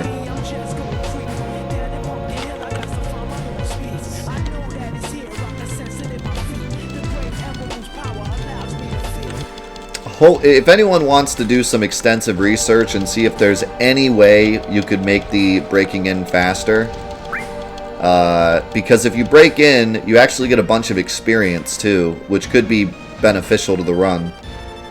So, part of me really does feel like there is some way that breaking in could be faster. But as of right now, I just don't know how you would have enough MP to get through it all. Maybe if you smuggled in all materia, because without all materia, you need to use Ultima, and Ultima just takes so much MP. So maybe if you smuggled in all materia, you could like all Bolt 2 or something your way through, but I don't know. I kind of, one of these days, I'm going to test it. But for now, we're going to take the stairs, because we always take the stairs, and that's just the way we do. Shinra, thank you so much for the 3 months, man. Appreciate it so much. Glad you're looking forward to the remake. So am I. Okay, so since we're doing the stairs, I have time to talk about FPS. So, like I said before, field FPS is what needs to be capped at 30. Because field FPS is what actually causes the game to run faster, like you're running. If the game is running at 35 FPS, then Cloud literally runs 5 frames faster. So that's why the uncapped category is not competitive. Because if you can get the game to run faster, you will just literally have a faster time. So that's why for the competitive categories, they cap it at 30, so everyone's running speed is the same. Now as for the game and why it runs at different FPSs, basically when they created this game, they wanted it to be 30 FPS flat. And so they did their best to make all the fields and all the models and everything simple enough so that the game could run flat 30. And for the most part, it does a pretty good job. However, for videos, they weren't able to get it to 30, so they capped it at 15. So you can never get higher than 15 during the videos.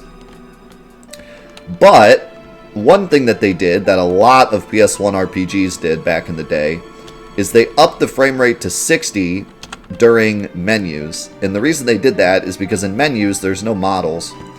It's just text. So the game can easily run at 60 without losing any FPS. It can also run at a higher resolution, which you might think is silly, like why change the resolution just for the menus? Like, why bother, right? But back in the day, everyone was using big fat CRT TVs, and if you ran the game at a certain resolution that allowed you to run at 30 FPS, the menus would be really hard to read. They'd be very blurry. So what they did is they ran it a lower resolution for the game so they could stick to 30 FPS, but the menus, they upped the resolution so they could have a lot clearer text and you could actually read the menus. And they also set it to 60 FPS because why not? It's just text. The game should be able to run it just fine. So that's why whenever you jump into a menu, the game instantly locks to 60. And it also changes the resolution. And that's why if you run a lot of different PS1 RPGs through upscalers, the upscaler a lot of times freaks out when you open up the menu because it's trying to pick up the new resolution. Like, for example, when we played Chrono Cross, I ended up having to play the game through the PS3 because when I ran it through my PS2 and through my upscaler freaked out every single time I opened up a menu because it was trying to reset its own resolution to the menu resolution, which is different than the native resolution of the fields.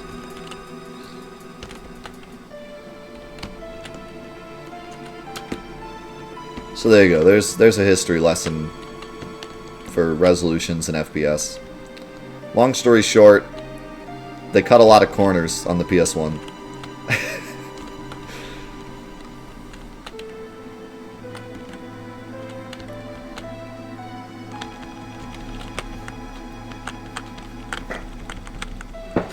Alright, we made it.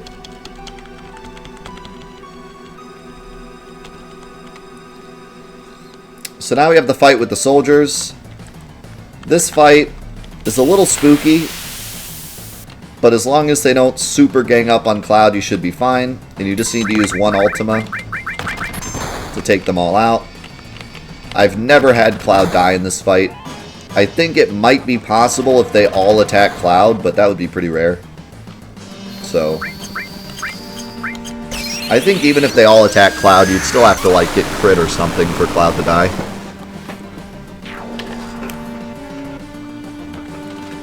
If that were to happen, though, you do have a Phoenix down.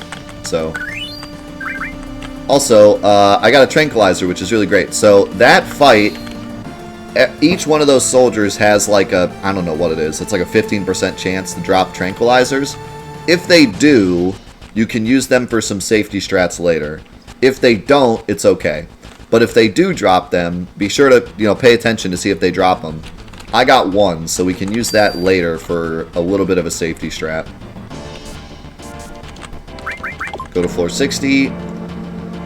Barrett and Tifa are going to walk out. You need to talk to both of them. And now we get to Metal Gear Solid. I hate this section, and there's a lot of faster ways to do this section, but I'm going to show you the baby strats because I hate this section, and if you screw it up, the run's over. So I just prefer to do the baby strats. So we're going to stop here, wait for them to move, stop here, wait for them to move, stop here. Now we're going to bring Barrett in, skip through one box of text, press circle, this part's easy.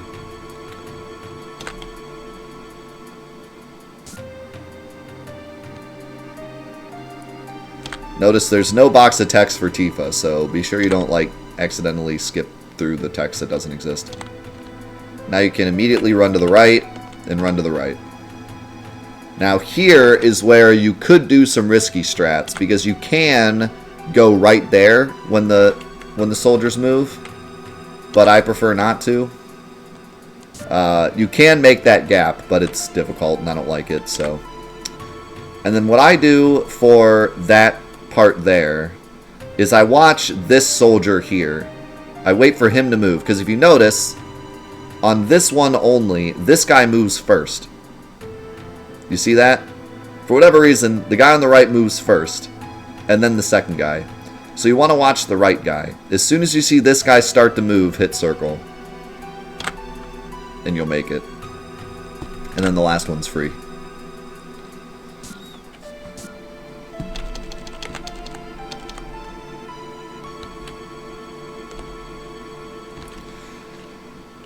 Then this floor, you just talk to this guy and make sure you pick the second option.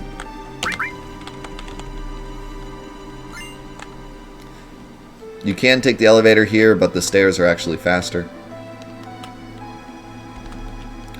Alright, so now we're at the mayor. So, in any percent, and, well, actually, I think in any percent now they guess also, but back in the day, the old route was to go into this room here, and you read this book, and this book determines what the password is. However, in this run, it's not really necessary to get it right, so it's a lot faster just to guess. Now, if you get it right on the first try, you get elemental materia, which we don't really need. If you get it right on the second try, you get an elixir, which is actually really great. If you get it right on the third try, you get an ether, which is still really great. And if you get it right on the fourth try, you get a potion, which blows. So your hope is that you don't get the fourth try one. Any of the other ones are fine. And one interesting thing about this password that a lot of people don't know is on the US version of the game, there's only 4 options it can be. Best, King, Bomb, and Mako.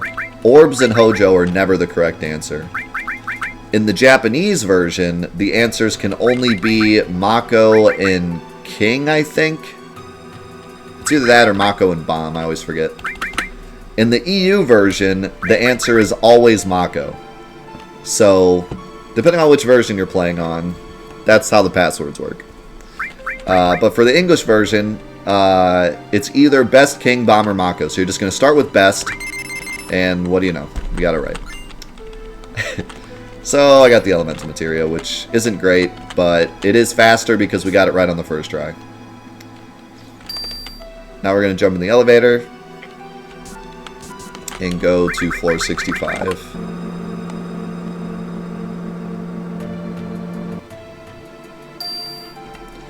Now this room usually sucks, but with enemy away it's so much nicer. You can get through this whole room without getting into a single fight if you're really good with your movement. Depending on how good your movement was in the other rooms, you might get a fight in here. But one fight is so much better than the 500 fights you normally get in this room when you're doing it casually or in the any percent run.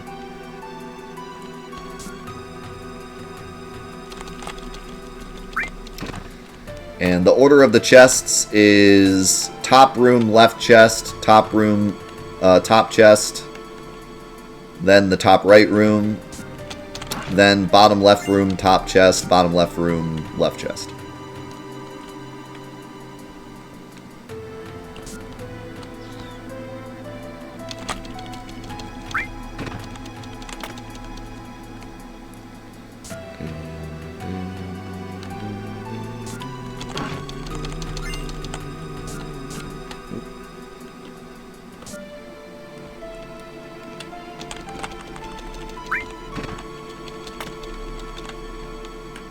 It doesn't matter which order you put in the parts, just make sure you pay attention to which ones you put in so you don't run the wrong route. Like if you have one left on the left side, don't run around the right side.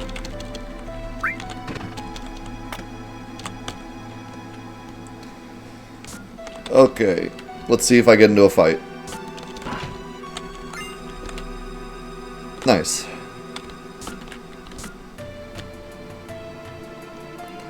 And this part's pretty self-explanatory, just run straight to the bathroom. Flush for good luck. Not really, but... I don't know if your run counts if you don't flush. Always remember to flush. Pro tip, run straight to the bathroom, yeah. That's my pro tip. That's pro tips, number 1. Straight to the bathroom.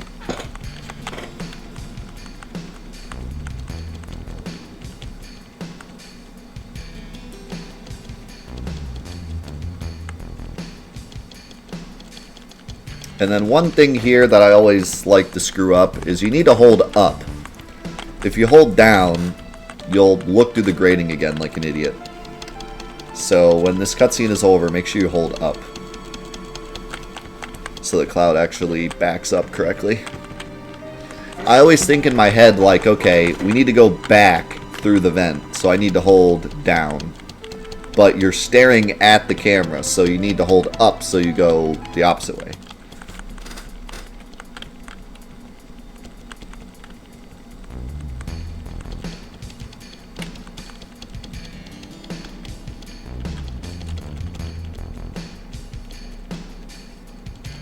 What's up, Janlando?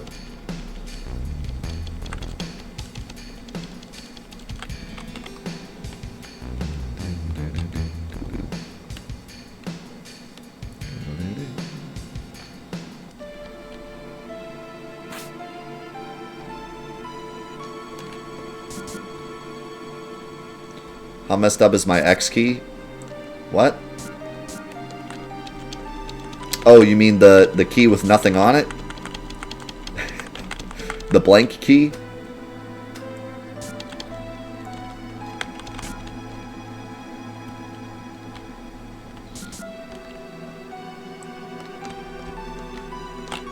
I'm just kidding, actually. This keyboard's really nice. I haven't had any of my keys scratch off yet.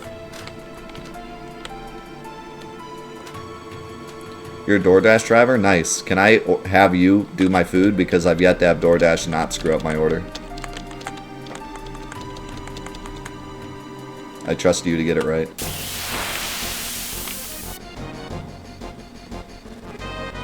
What's up, Xeon? It's gonna be a big payday for you. Quite the drive.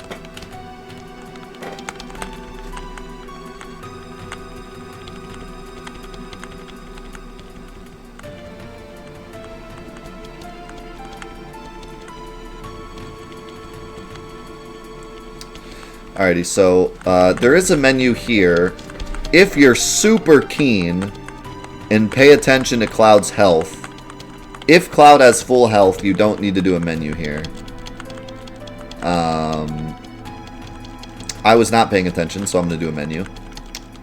But if you pay attention throughout the entire Shinra HQ, or just in that last fight, and look at Cloud's health, if it's not full, you need to make it full.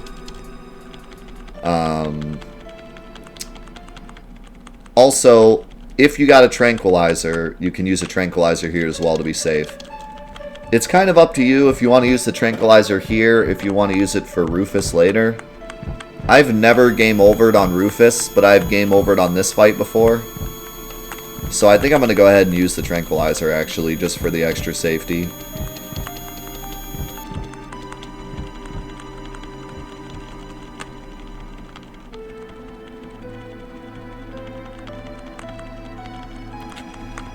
The good thing about game overing on this fight is there's a save point right before it, so if you do a safety save, it's no big deal if you lose here. Whereas if you die to Rufus, it's real bad. But yeah, you can use this for a safety save if you'd like.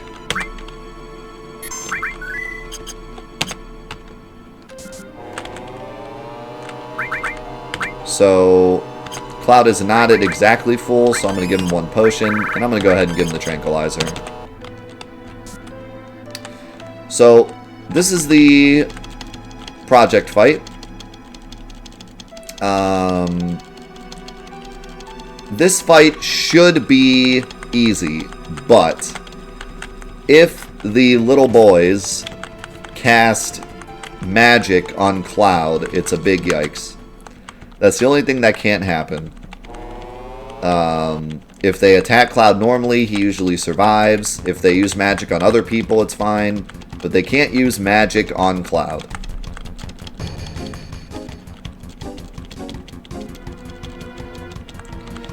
Also, in this text, you're going to want to send Barrett away. If you don't, it's no big deal. But it's a bit faster, because then Tifa stays in your party afterwards.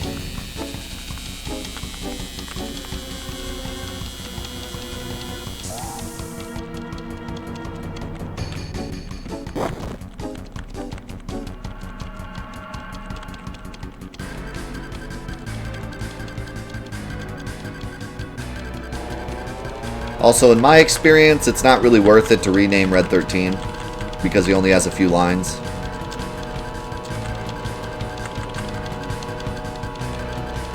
It talked. So, when you get to this text box, it's hard to find, because there's a lot of text, but pay attention. Once you get to this text box, you're going to do the second option. If not, it's no big deal.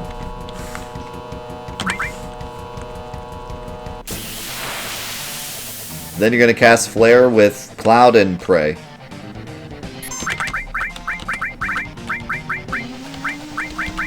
And make sure you hit Project, because it's going to auto-select the little boy. And we're good.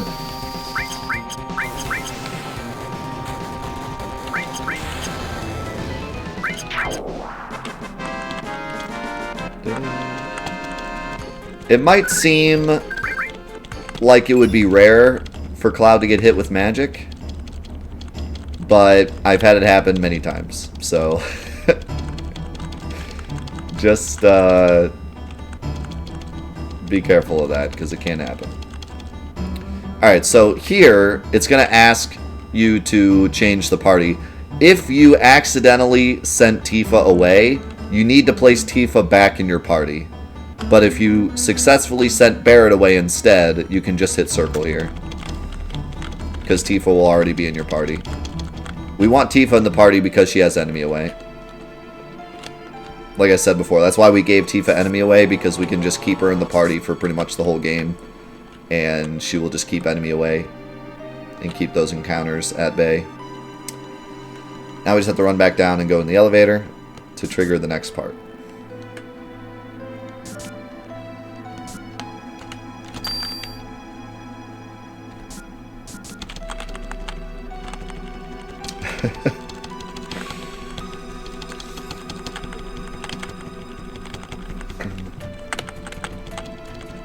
Now for the most complicated screen in the game. I swear to everything.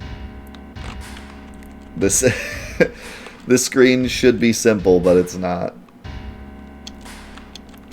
It's easy, but it's just like, once I explain it to you, you're going to be like, why? Why is it that complicated?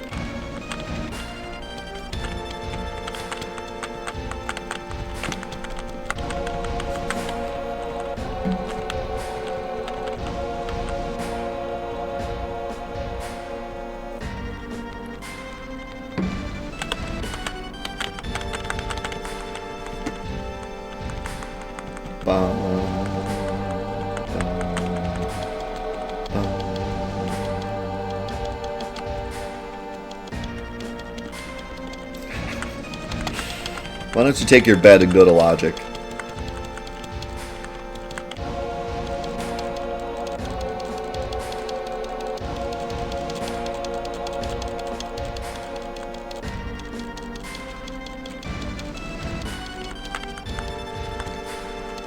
Okay, so once they take Barret away, you're going to want to stop smashing circle. Or actually, I think the president has one more line, doesn't he? Yeah.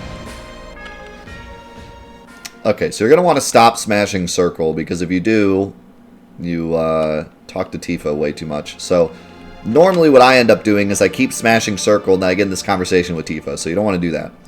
Once you get here, you want to run up, and it's going to say, I wonder what B's doing, I wonder what 13's doing, I wonder what Aerith is doing. So you're going to say, I wonder what Aerith is doing. Then Aerith is going to have this big old dialogue, and you can actually run during this. So what I usually do is I walk a little bit away from the door, because after this you need to run back into the door. So you're going to go through all this text. You know this is almost over when Eris sits back on the bed. I don't remember what the last line of dialogue is. Something about the planet. I don't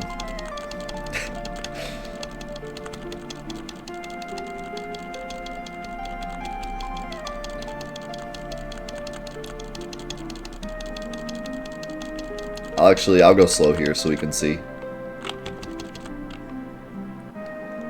So, Promised Land, that's what Mom said. Stop hearing. Okay, so it's that stop hearing line.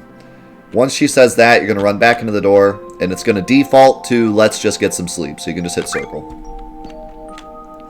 Okay, here's the complicated part. I don't know why it's so complicated, but it is. So just prepare your butt. Like I said, it's not difficult, it's just weird. So, we have like 19 different things to do, and you have to do them all in the right order. So, step 1, run to the door. He'll say, the door's open, when did it open? Step 2, run to the dead body. Step 3, talk to Tifa. Step 4, run back to the dead body.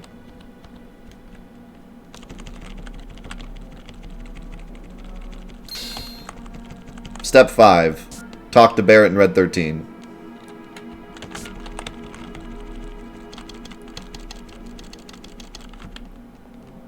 Step 6, talk to Barrett and Red 13 again. Step 7, talk to Tifa. You have to do it in that order. Anything else you do is wasting time. It's dumb. But as you'll see now, Eris and Tifa are automatically in our party. So we automatically have our enemy away back. So we don't have to do a menu.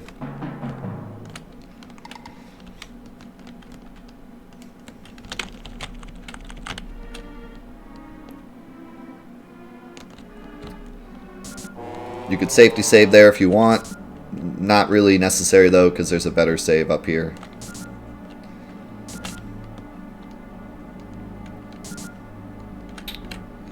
So if you're going to safety save for the elevator fights, now is the time to do it. After this, you can't save, so if you're going to do a safety save, now's the time.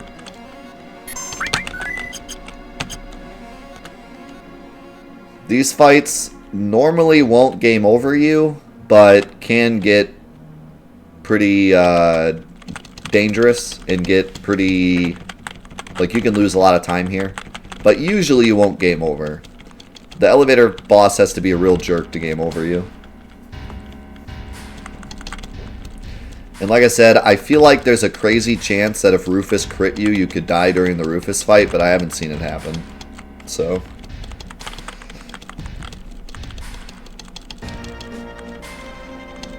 after this scene, you can actually just hold run and up to get through the door. You don't have to do anything else.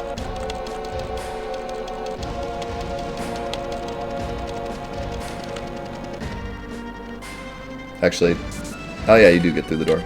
I was gonna say, you might have to tap right. Now one of my favorite scenes in the game. Ex-soldier, first class, avalanche, me too. I'm a flower girl. I'm a research specimen. What a crew.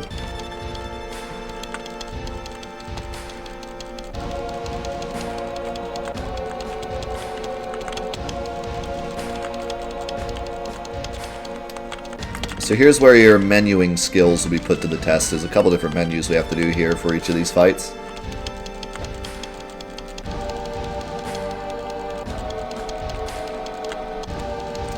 They're not difficult menus though. A lot easier than the other categories where there's like 5 things you need to do.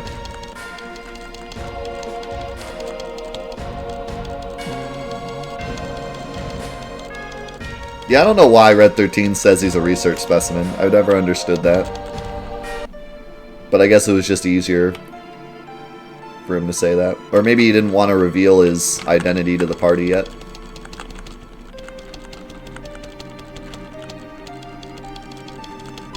Okay, so if you tap circle here, you'll automatically pick remove Materia, which is what we want.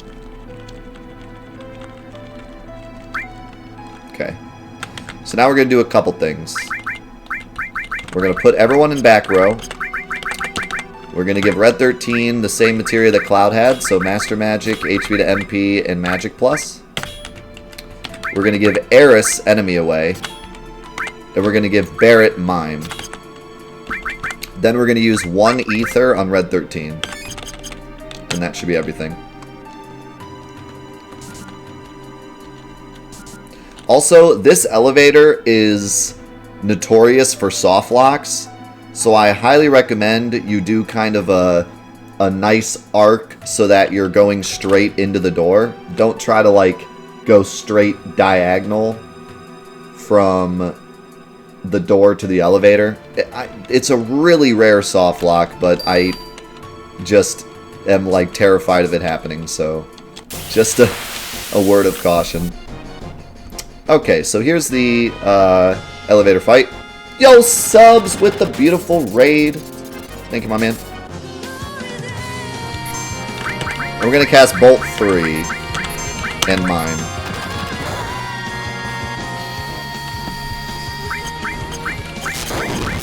So as soon as the fight begins, just immediately cast Bolt 3 and immediately cast Mime.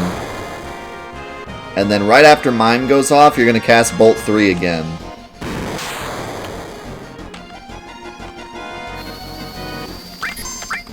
Now here's where the scary part is.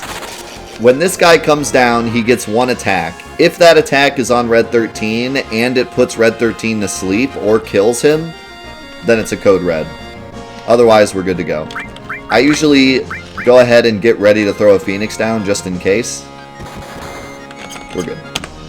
Okay. Fight over.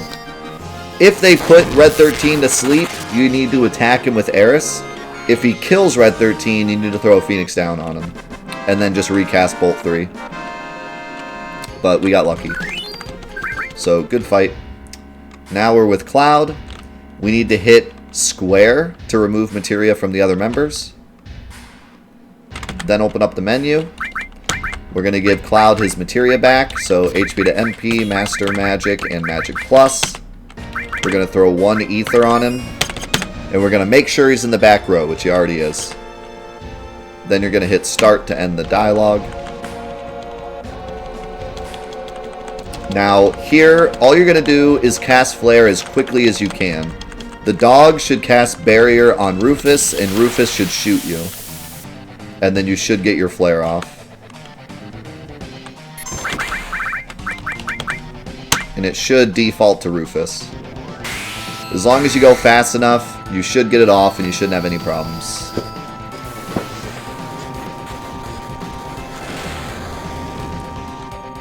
So there we go. Now, very important here. Do not forget. In fact, I already forgot. I could have done it in the last menu and I forgot. Do not forget, put enemy away on Cloud. Either do it in the menu we just did, or do it now. But do not forget. And if you want to be extra safe, go ahead and heal Cloud. Because if you get into a fight between here and Tifa, you only have Cloud, and he only has 70 HP, and you can easily game over.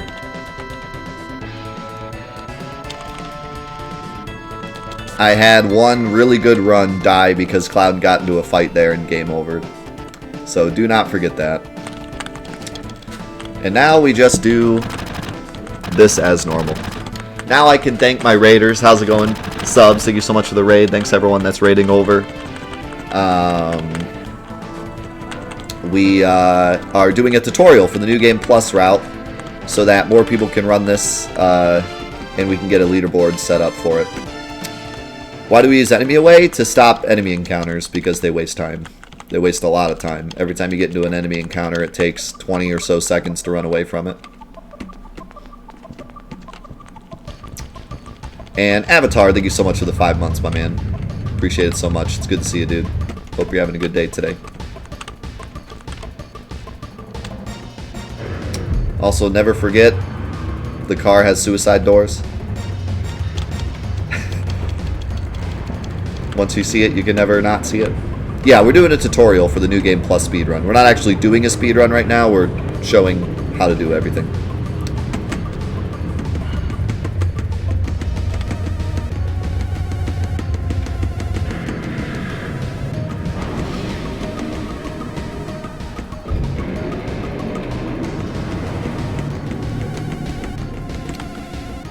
So for this menu, we should be all good, but there is one very specific thing you need to do. You need to place everybody in the front row. If you have an extra tranquilizer, you can use it for safety if you want. But that should be everything. Bime gets merit. Barrett gets mime also. And I like to put enemy lore on Tifa so I don't have to later. So, front row, Barrett gets mime. Tifa gets enemy lore. That's everything. And then hit start to start. Now, we need to make sure that Cloud doesn't take damage. So what I like to do is a cool trick you can do with this minigame using the red motorcycles. So you're going to basically kill all the motorcycles until you see only red motorcycles. And you're going to constantly tap attack. So there we go. So once you have 3 red motorcycles, if you drive a little bit away from the car and just mash attack, the red motorcycles will never pass you. So you can just do this for the entire thing and you don't have to worry about taking damage. It's not mandatory that you do this, but it helps because if Cloud takes a little bit too much damage, then he has a better chance of getting one shot by Motorball. So I like to do this strat, but you certainly don't have to. Yes, we use enemy lore, and you'll see why in a minute here. And yes, this trick works on every version. The motorcycle trick does. So this is the last normal part of the run. Up to this point, we've really just been doing Midgar. We had the Materia smuggle, so we have all this crazy Materia. Oh yeah, good point, Quantum. I forgot to take enemy away off of Cloud, so we'll need to do that when we leave. But yeah, up to this point, we've really just done Midgar. Other than having the really strong Materia and doing Suna skip, everything has been pretty normal. This is where the run hits critical mass. So as soon as we leave Midgar, we immediately skip about half the game, and then we immediately skip to the end of the game. So this is where things get crazy. But first we need to deal with Motorball. I have yet to game over on Motorball, but it's completely possible. If he picks on Cloud too much, things can go sour. But hopefully that doesn't happen. And that's why we set all of our characters on front row, because Motorball attacks from behind, and it sets your order to the opposite of what it's supposed to be. So we're actually in back row now.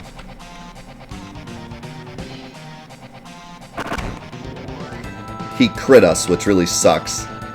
That means Cloud's at very low HP, so we need to be careful. Gonna start with a Bolt 3, and then Mime. Alright, we're good.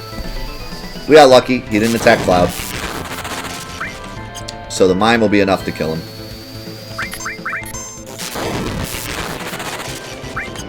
So there we go, there's Motorball.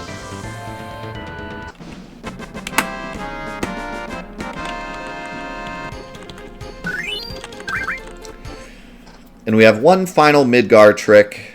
I'm going to do my best to explain this, but I'm not an expert at this trick. I kind of just throw myself at it every time. But I'll do my best to explain it. Basically what this does is it skips the cutscene where Barrett, Tifa, and Aerith talk for a while and then they decide to split up. You get an infinite amount of tries to attempt this, but it's a lot faster if you get it first try.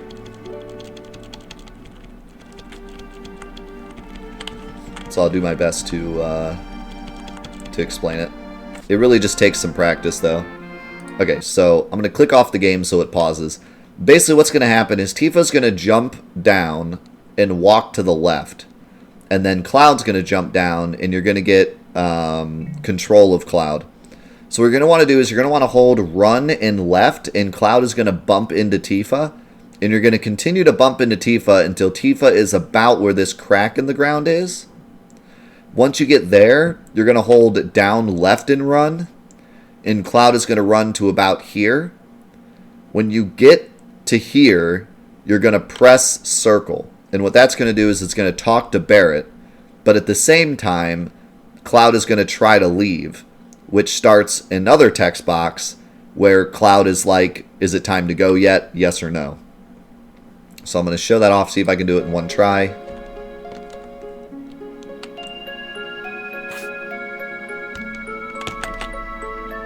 So I didn't get it.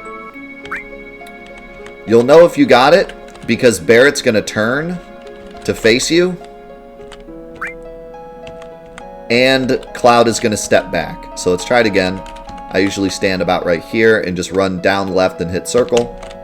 I missed it. Miss it again. Miss it again.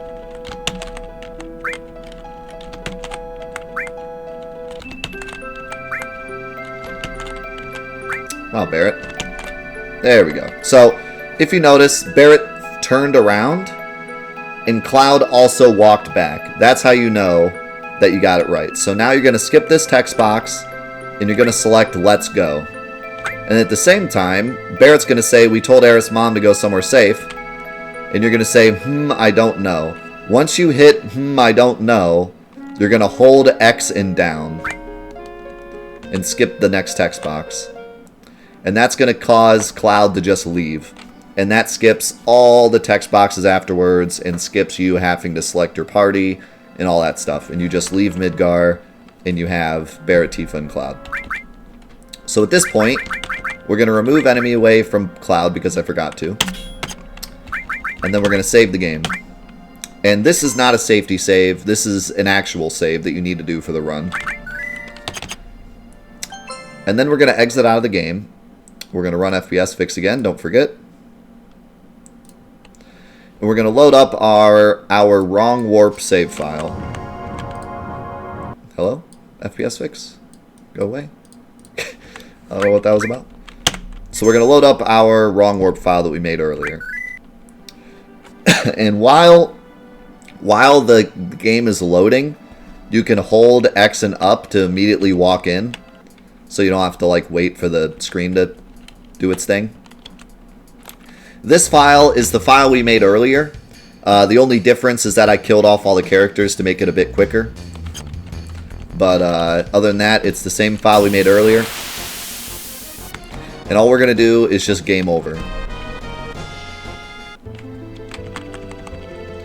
That's going to set our field ID to that field in Mount Nibel. Now we're going to load our save we just made. And if you remember, Tifa has enemy lore, because we need to get into a fight here. I also like to put everyone in back row here and heal Cloud, because sometimes this fight can be a jerk. So, I like to do that just in case. Now we're going to get into a fight. And this is why enemy lore is useful, because it makes this fight happen faster. But we're going to immediately use Ultima. If all goes well, Cloud won't die. And so what this is going to do is it's going to do another game over warp, like the one we did earlier.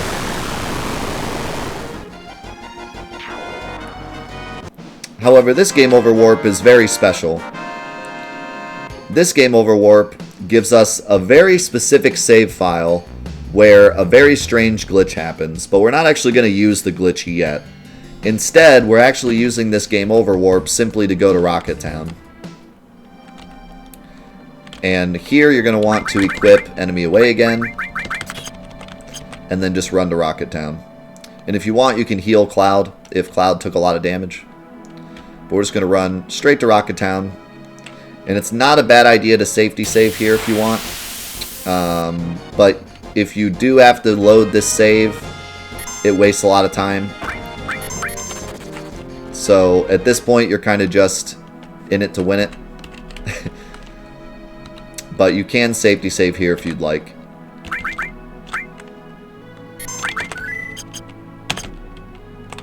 So what we just did is we game over warped from Midgar to Rocket Town.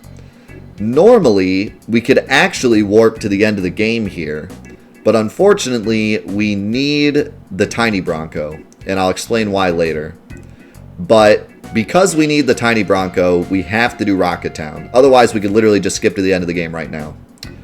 But using the game over warp to skip the Mount Nibel, we skipped the Nibelheim flashback, we skipped Junon, we skipped the Mithril Mine and Chocobo Ranch, we skipped the ship, we skipped Costa del Sol, we skipped Mount Nibel, we skipped North Coral, we skipped the Gold Saucer, we skipped the Coral Prison, we skipped Dine, we skipped Cosmo Canyon, and we skipped Nibelheim. And we skipped Mount Nibel. And we are now in... Or Mount Nibelheim, rather. And we are now in Rocket Town. So we skipped an insane amount of the game by doing that. The problem with skipping all of that is that Palmer is now the final boss. Palmer is now a huge problem. And because of that, we have a few things we're going to do for safety. So we're going to go to the shop here. We're going to purchase 1 ether, 1 tranquilizer, and then as many Phoenix Downs as we can afford, which is normally 5. And that's going to be our safety shop. And you'll see why later. And then we're just going to go ahead and do what we normally need to do for Rocket Town. So we're going to go to the plane, do the dialogue here, and then we're going to run over to Sid and do Sid's dialogue, and then we're going to listen to Sid's story.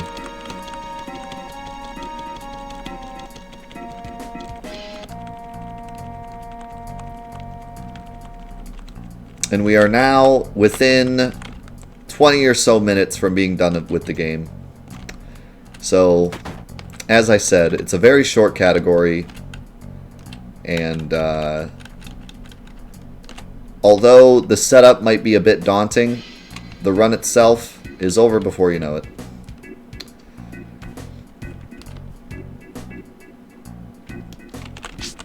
So first you need to go to the plane, then you go up here and talk to Sid.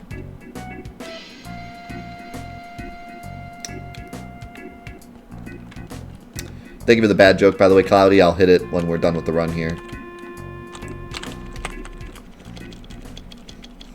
We're not going to name Sid. It's not worth it. And we can just tap circle through this dialogue because the first dialogue is the correct dialogue. We're going to wait for Sid to say something about the president. He's going to say, my only hope now is to talk to the president. And that's when you know it's time to run. It's actually really easy to notice, too, because he turns away from you when he says it.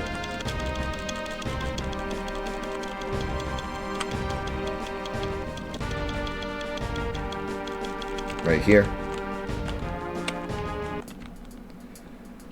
Then we just have to go back to Sid's. And if you wanted to do one final safety save, this would be the spot to do it. You'd have to run out of the town and save. But if you save where I saved and things go bad, you have to watch all of that again. So pick your poison. Either watch all that again or walk all the way out of the town to save. I'm going to cheat and save right before Palmer so I can kind of show you how that fight goes in multiple ways.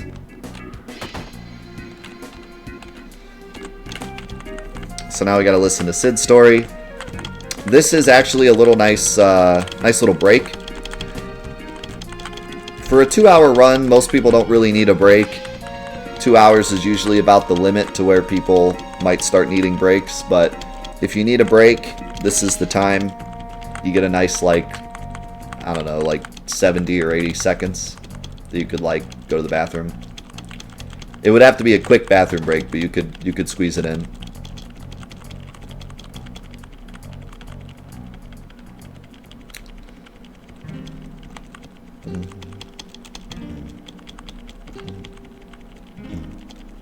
But yeah, keep in mind, the run is only like 10 more minutes after this, so you probably don't need a break here, but if you're like dying to go to the bathroom, you could run at this point.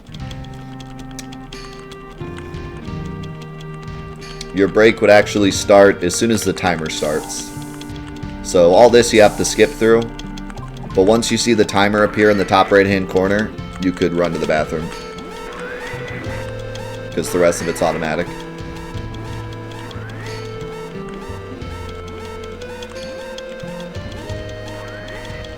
Actually, just for the heck of it, I'm going to time it to see how long it is. So as soon as you see that timer appear, There you go. So you have from here to the cutscene being over to do what you gotta do. And get ready for the final boss, which is Palmer.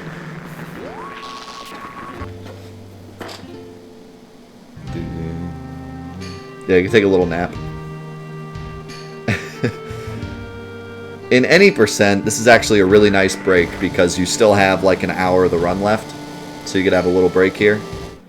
Also, in the PS1 version, you still have like 7 hours left. So this is a nice little break.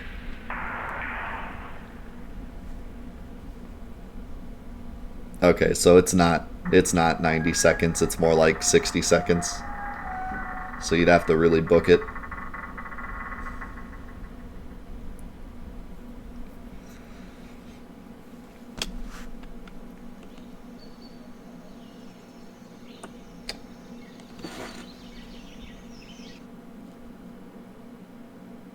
Okay, it was 1 minute and 10 seconds. So you have 1 minute and 10 seconds if you can go to the bathroom that quickly.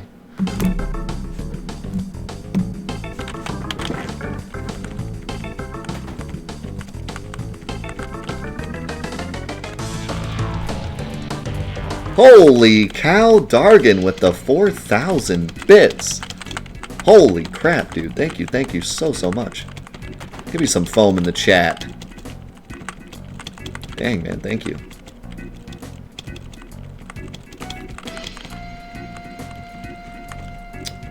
Alrighty, so Palmer's going to say something about lard, and that's when you know you can run. You can run outside, chat it up with Sid. Then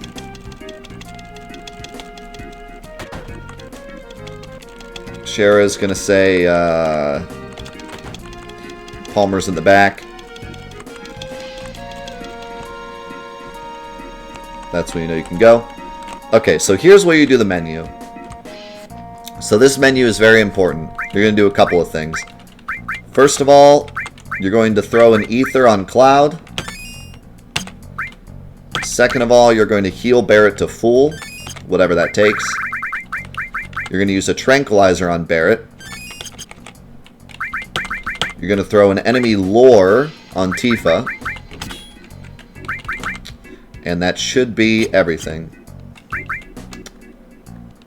Let me make sure. Oh, one more. This is the most important one and I forgot it. ATB to wait. That is, you will die if you don't do that. So, ATB to wait. So, ATB to wait, Ether on Cloud, full heal Barrett, sadness on Barrett. Those 4 things. Now I'm going to cheat and save so that I can show multiple versions of this fight. So, as I said, Palmer is a big problem because we've skipped a big section of the game, so we are incredibly underleveled for this fight. Because of this, Palmer will one-shot anyone he attacks except Barrett. Barrett with Tranquilizer will survive 1 hit. So, the hope is that he attacks Barrett. If he doesn't attack Barrett, if he attacks Cloud, you must revive Cloud. If he attacks Tifa, then you can usually squeak away a victory, but it's pretty scary. So let's see what he does and react accordingly.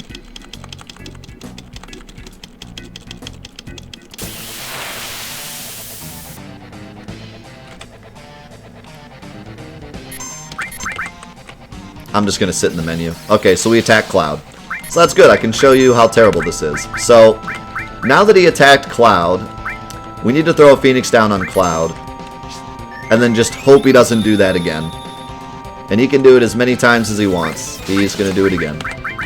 So you literally just have to sit here and keep reviving Cloud until he stops. In my PB, he did this 4 times in a row. Alright, he attacked Barrett finally. So now we're going to cast Freeze on Palmer. Now, Freeze has a 70% chance to actually paralyze, to stop Palmer. It also has something like a 90% chance to hit. So there's a very small chance that it just misses completely. But hopefully it hits and hopefully it stops. You're going to cast Freeze and then follow it up with a Mine. And hopefully one of them stops him. I got a complete miss. This is a disaster already. This fight can go so wrong in so many ways. I hit him, but he didn't freeze. Now he killed Tifa. So this is risky. It would be safer. Well, actually, at this point, I don't even have a choice because Barret already got hit. So at this point, I just have to hope. So we're going to cast Freeze again and Mime again. And hope it stops. Alright. So now that he stopped, we're going to cast Flare and Mime Flare.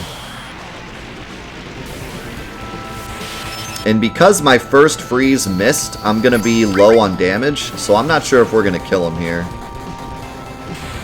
But normally, if that first freeze hits, you should have enough damage to kill him here.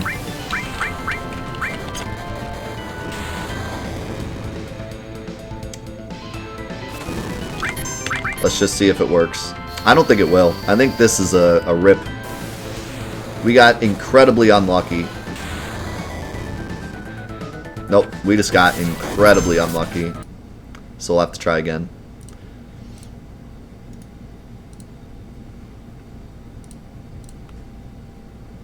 So, I'm glad that happened, because that shows you, what can go wrong. If you get incredibly unlucky during this fight,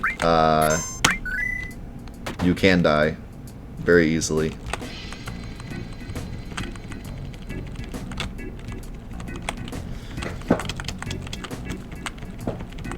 But it's not really a super run killer. Like I said, you have like a 90% chance to hit, so most of the time it'll be okay. Ooh, we got lucky this time. He patted his butt. Didn't even attack. Yeah, fights are always 15 FPS.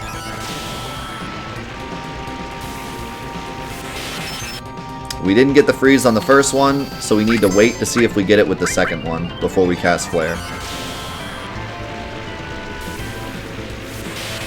Okay, that's perfect. So, now that he's frozen, and we didn't lose anyone important, this should be enough damage to kill him. If you use Flare, follow it up with a Mime, and then do that one more time, he should be dead before he gets to kill your party.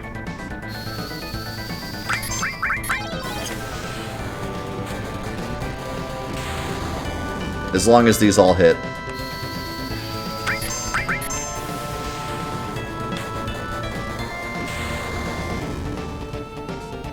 Should be good. That should kill him.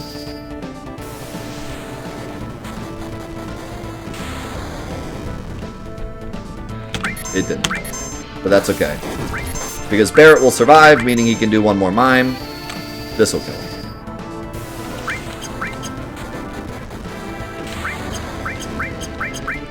So there you go.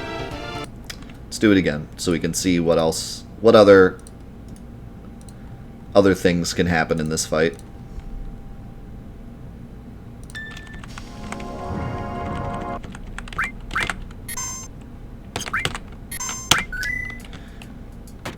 If Barret gets hit at the start, and you're afraid you're not going to have enough damage, the other thing you can do is throw an ether on Palmer. Or, throw an ether on Palmer. Throw an ether on Cloud. And then he'll have the ability to use another flare, which means even if he gets taken out, or Barret gets taken out, whichever one doesn't get taken out can use another flare. Alright, that time he hit Barret, so now I can use Freeze, and I can Mime. Let's hope that one of these hit.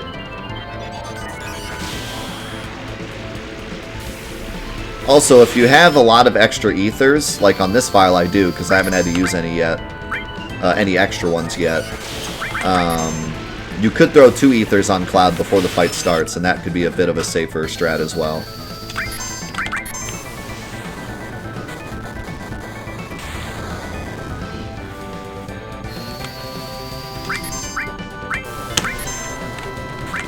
So yeah, there's a lot of different ways to do this, and there's probably some way safer ways you could do it as well, but this is the fastest I could come up with that still has a pretty good chance of survival.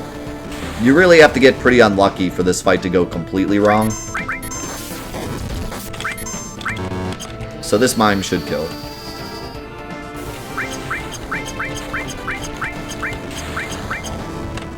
And if you were afraid... Oh, it didn't. So now I'm in a pickle. I'll have to... Will that kill him?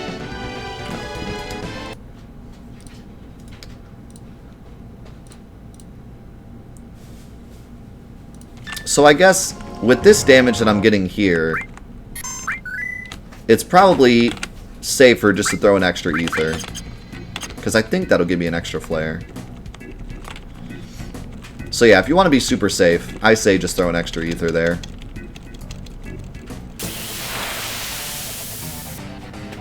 And you'll have an extra ether or an extra elixir.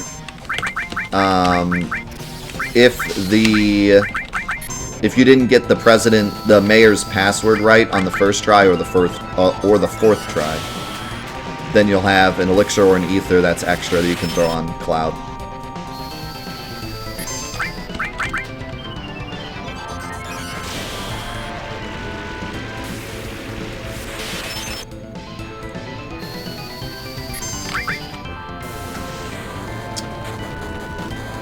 So let's see, does this give me enough MP to use an extra flare? If not flare, really anything else strong will probably kill. But I think it should be enough.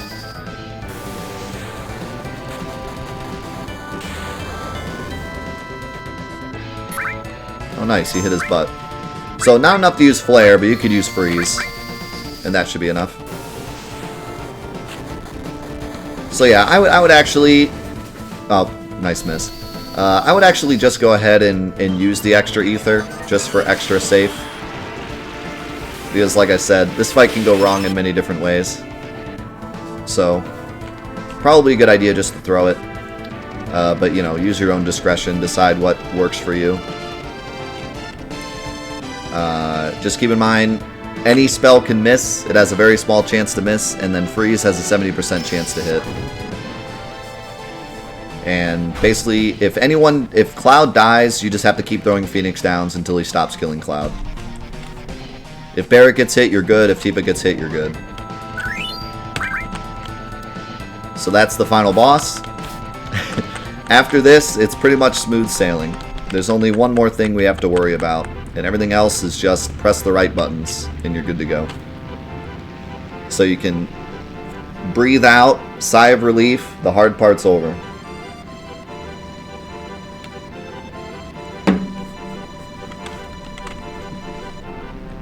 This is also a little break. You don't actually have to press any buttons here, so... I don't know how long this cutscene is. I don't think it's as long as the rocket, but... You don't have to press any buttons until they crash land. It kind of looks like you have to press buttons because text boxes pop up, but it doesn't. You can't skip them.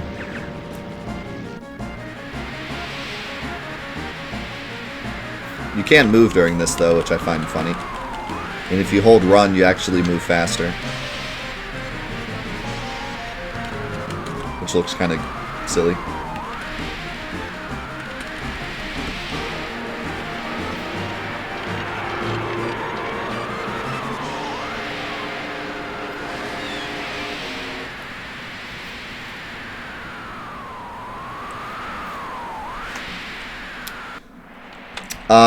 I don't think I'm going to be giving out practice save files, but I will be giving out the files needed for the run, and then you could just do one dry run, and you could use those as your practice files if you'd like.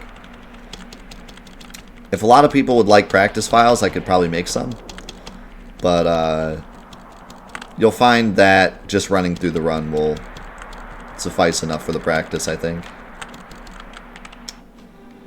Alrighty, so we finally have the Tiny Bronco. We're now going to drive to Mount Nibel again, which is right over here. And now we're going to do a couple very specific things. We're going to park as close to Mount Nibel as we can. It's not super mandatory that you're like on the right pixel or anything, but just try to get as close as you can. Then we're going to revive anyone that's dead. Throw an elixir on Cloud. I also like to throw a high potion on whoever has the least amount of HP. Then we're going to... Enemy lore should already be on from before, so we're good there. Back row is good, I believe. All that is good. There's just one very important thing you need to remember. Make sure you set ATB back to active. Then you can go ahead and save the game. And quit. Make sure you run FPS fix, don't forget. I have to keep reminding myself because I'm not used to doing it. Now we're going to load that wrong warp file one more time. Hold X and up as it's loading in so you don't have to watch the world map appear. Go ahead and game over. How's it going, Mendo?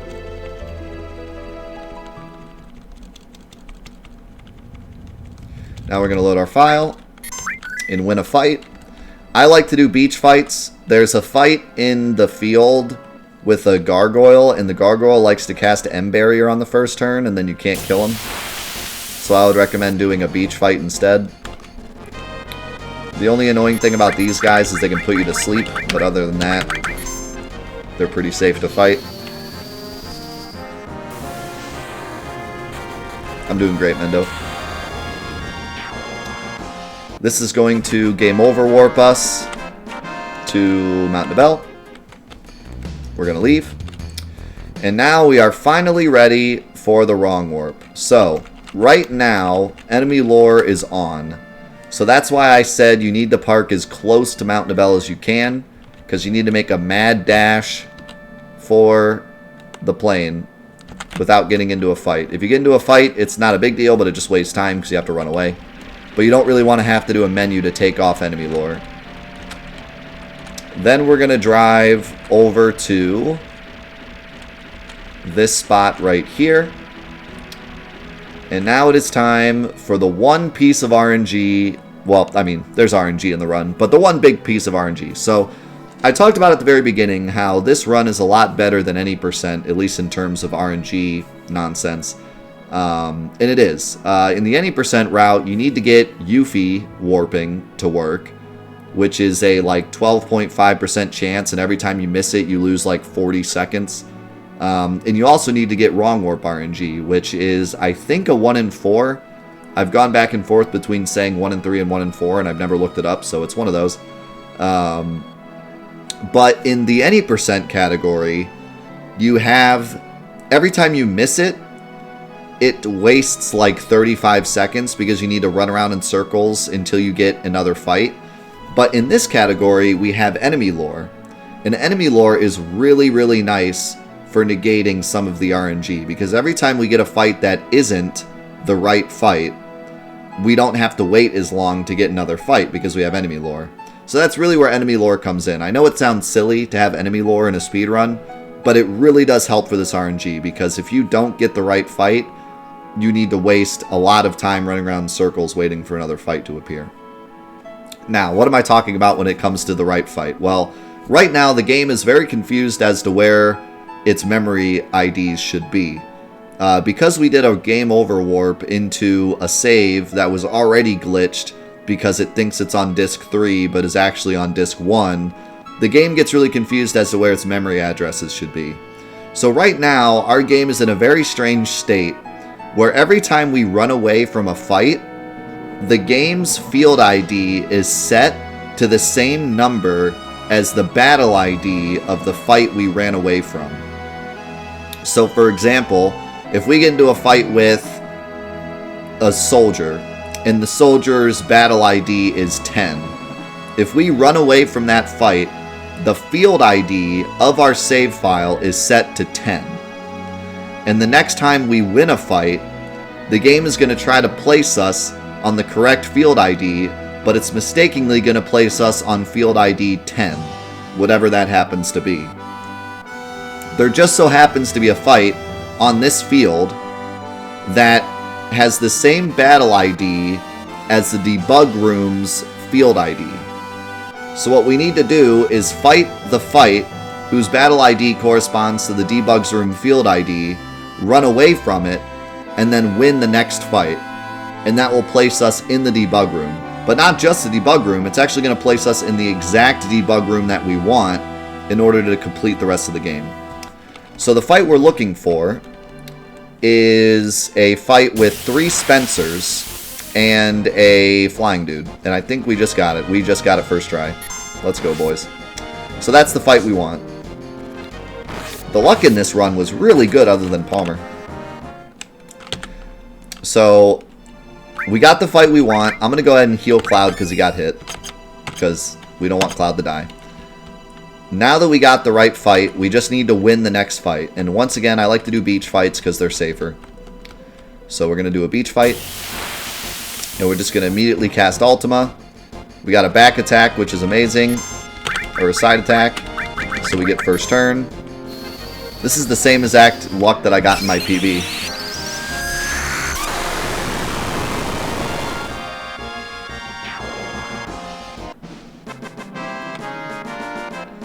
And there we go. We're in the debug room. Now that we're in the debug room, we're going to do a bunch of really strange inputs that are going to that's going to set up the save file to be ready to complete the game. And then we're going to warp to the end of the game. So this is basically just all memorization. There's not much to say about it. You just kind of have to do exactly what I do. So, you know, take notes. First thing we're going to do is we're going to run over to this heiress in the dress. We're going to say Un. We're going to say Cloud. We're going to say Sid. And we're going to say Vincent. That's going to set our party. Then we're going to go over to Cloud, who's losing his mind. We're going to say Ima. And we're going to say Vincent. This allows us to name Vincent. Then we're going to run over to Yuffie attacking the air. We're going to select Member Zenin. To be completely honest with you, I don't know what Member Zenin does. But you always do it. So just do it. Then you're going to select item Ero. That gives you a bunch of items you need. Then you're going to hit square, which is going to make this 2P text box appear. Then you're going to talk to Yuffie again, and you're going to select full name. Then you're going to talk to her again, and select menu on.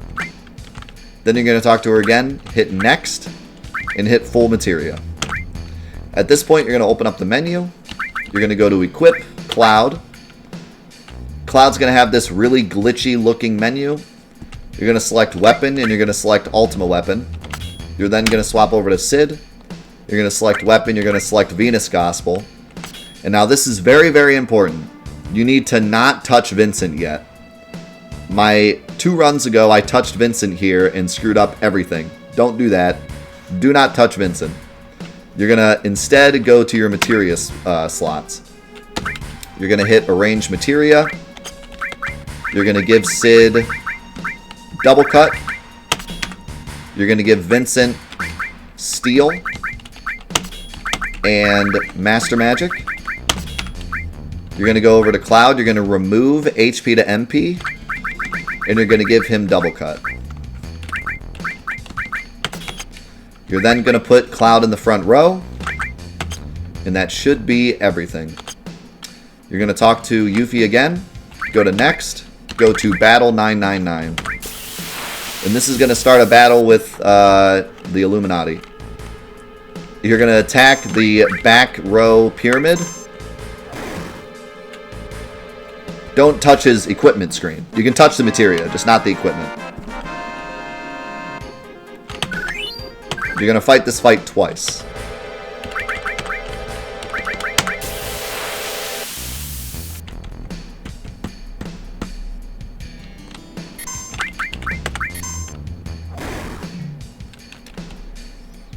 And now, you only have one thing left to do. This will... you should see master level up steel here. So now Vincent has mug.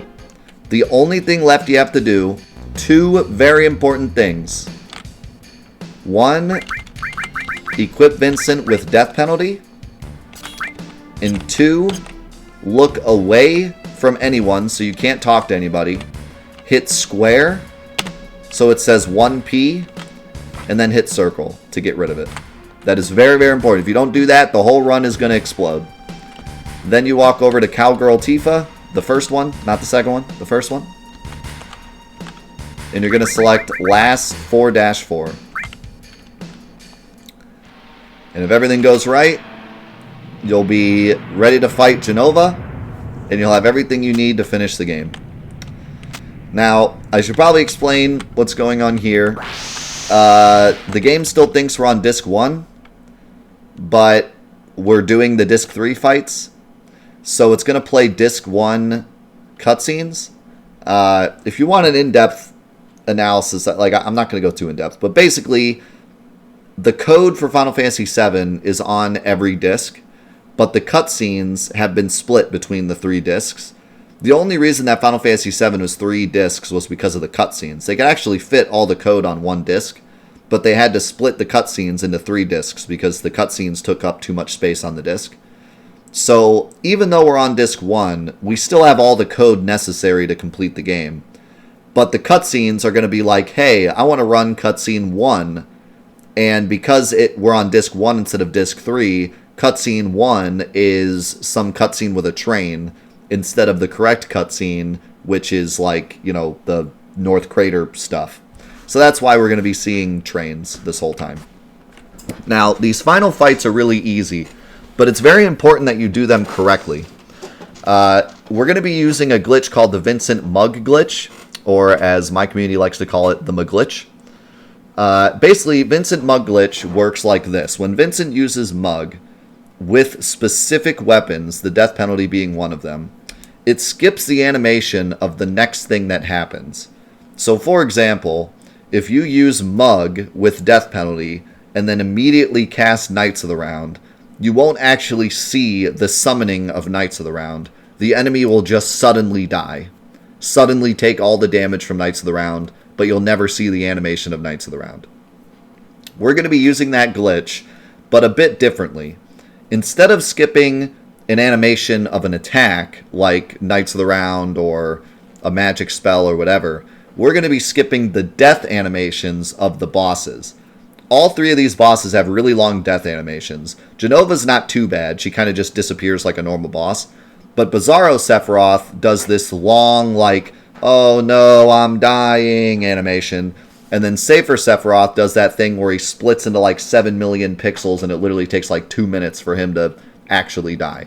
So we're going to be skipping those death animations. The way we do that is we need to kill each boss with Vincent's Mug.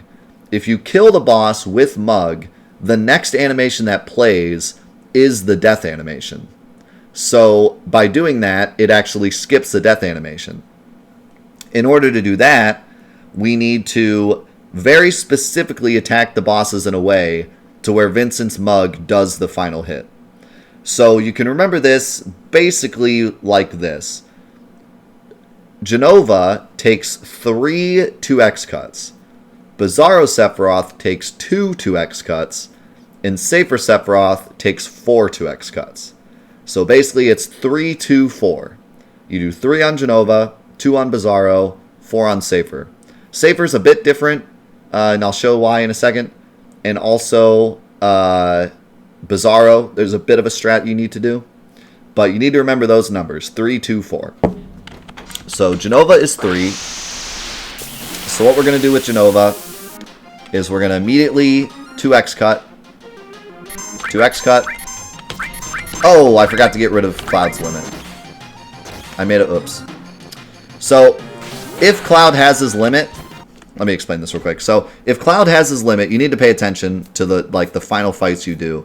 If Cloud has his limit, then in the debug room, you need to get rid of Cloud's limit. If you don't, then the Jenova fight's going to go poorly. So, unfortunately, we're going to miss the Jenova fight here. So, we'll just go ahead and kill her normally. Because Cloud has his limit, it's going to screw up the damage number. I probably could have just done 3 2x cuts with Sid, but it's all good. So normally what you would do is you would do 2x cut with Sid, 2x cut with Cloud, 2x cut with Sid again, and then use Mug with Vincent. That's how that fight goes. It's very, very easy. You literally just 2x cut, 2x cut, 2x cut, Mug. There's nothing Jenova can do to make, you know, to screw it up. So, that fight's really, really easy. I'm actually kind of glad that happened, because I would have forgotten to mention it. But yeah, if Cloud has his limit, just go into the menu, go to limit, and hit set limit so that his limit resets. In fact, I'll show you how to do that now. Once we get in this menu. Yeah, this is normal. Normal Cloud cutscenes, or train cutscenes.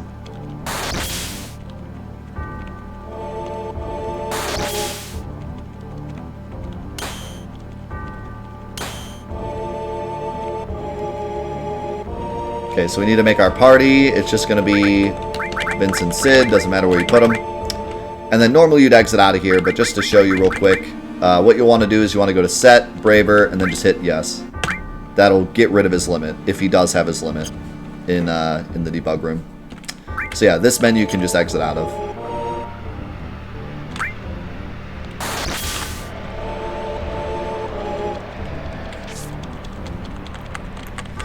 Alrighty, so as I said, Bizarro takes 2x cuts, but you need to be careful, because Bizarro likes to heal right at the start of the fight. So you need to let him do his heal first, before you do the 2x cuts, or else you might get into a predicament where you do a 2x cut, and then he heals, and then you do the second 2x cut. So what I normally do is I just wait until he does any attack. So just wait a couple seconds, wait till you see him do something. I'll actually wait a bit longer just to be super safe. Because he should heal right here. Okay, now 2x cut, Mug. That should be all you have to do.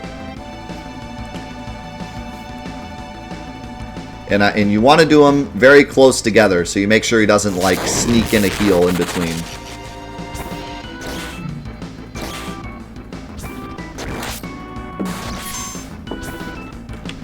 And there you go. That should skip the animation, and we go right to Safer. Now, Safer is 4 2x cuts, but Safer is a jerk and likes to cast Barrier at the start of the fight. So this is where the Master Magic comes in.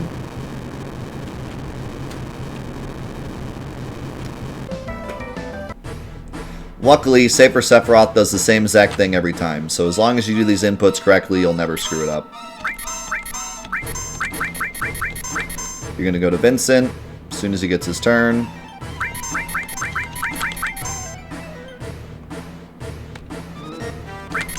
You're going to go to D-Barrier. You're going to wait for him to cast Wall, D-Barrier, and then 2x cut twice.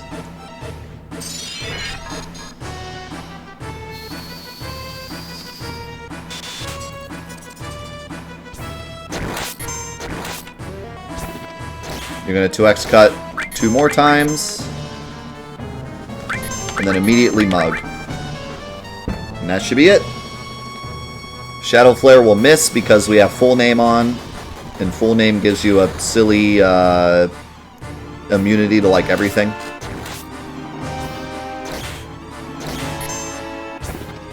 And that Mug will kill him. And then we don't have to watch his super long break into a million pieces cutscene. And with that, you're done. All you need to do is skip through the text, and then, unfortunately, letting Sephiroth attack you is quicker than Omnislash, so we don't get to watch Omnislash. But all you need to do is just skip through this text, and then you're done.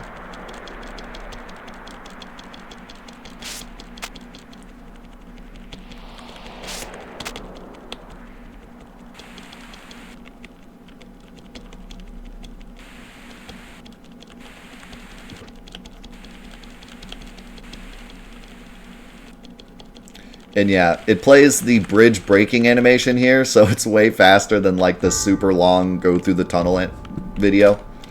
So it just happens to be faster.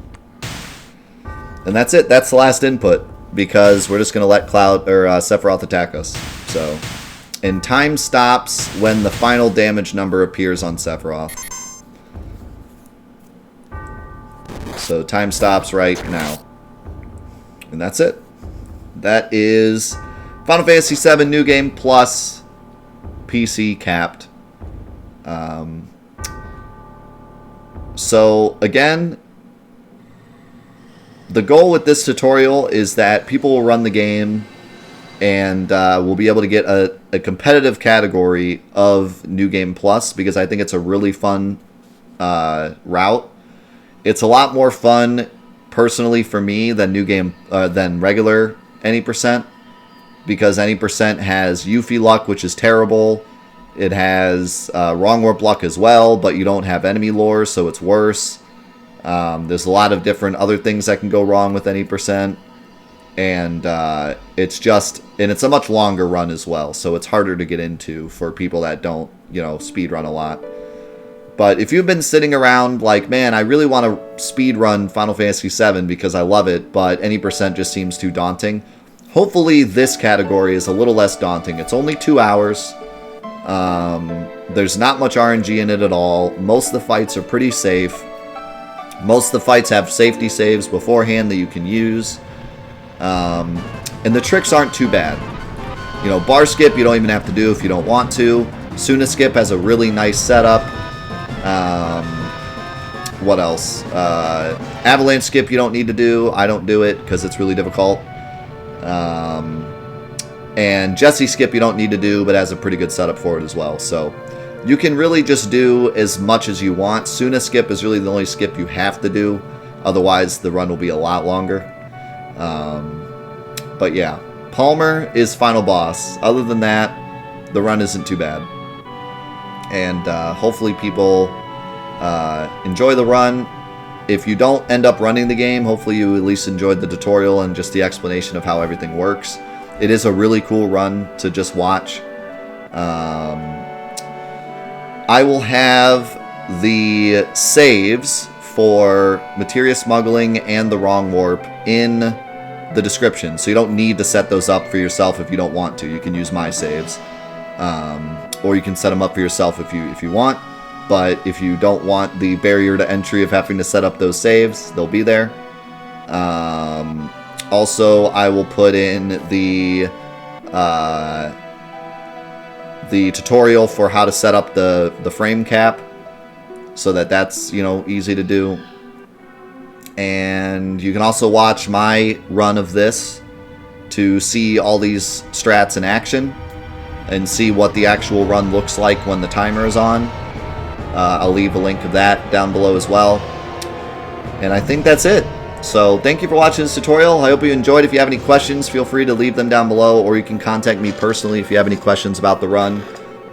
If you want to learn any advanced stuff like avalanche skip, step count, the weight trick on Guard Scorpion, all of that stuff is on the speedrun.com page in Final Fantasy VII. Just go to Final Fantasy VII, go to the speedrun.com page, and then there's like a guides part. You can click guides, and there's guides in there from a bunch of different people about that stuff. But this is just kind of the basic route that I created to make it, fast, but still pretty safe. Like there's some stuff that can go wrong, but I've removed almost every menu that isn't necessary. We only menu when we have to. So hopefully you guys enjoyed. And I'd love to see, I'm looking forward to seeing other people's runs and what they can do to improve my route. Since this is only, the second route made, I'm sure there will be more route changes in the future. I'd like to see if there's a way to bust into the Shinra HQ to actually save time. I'd like to see how much time can be saved with avalanche skip, stuff like that. So I'm looking forward to seeing other people run it. But that's going to be it for the tutorial. Thank you again, and we'll see you in the next one.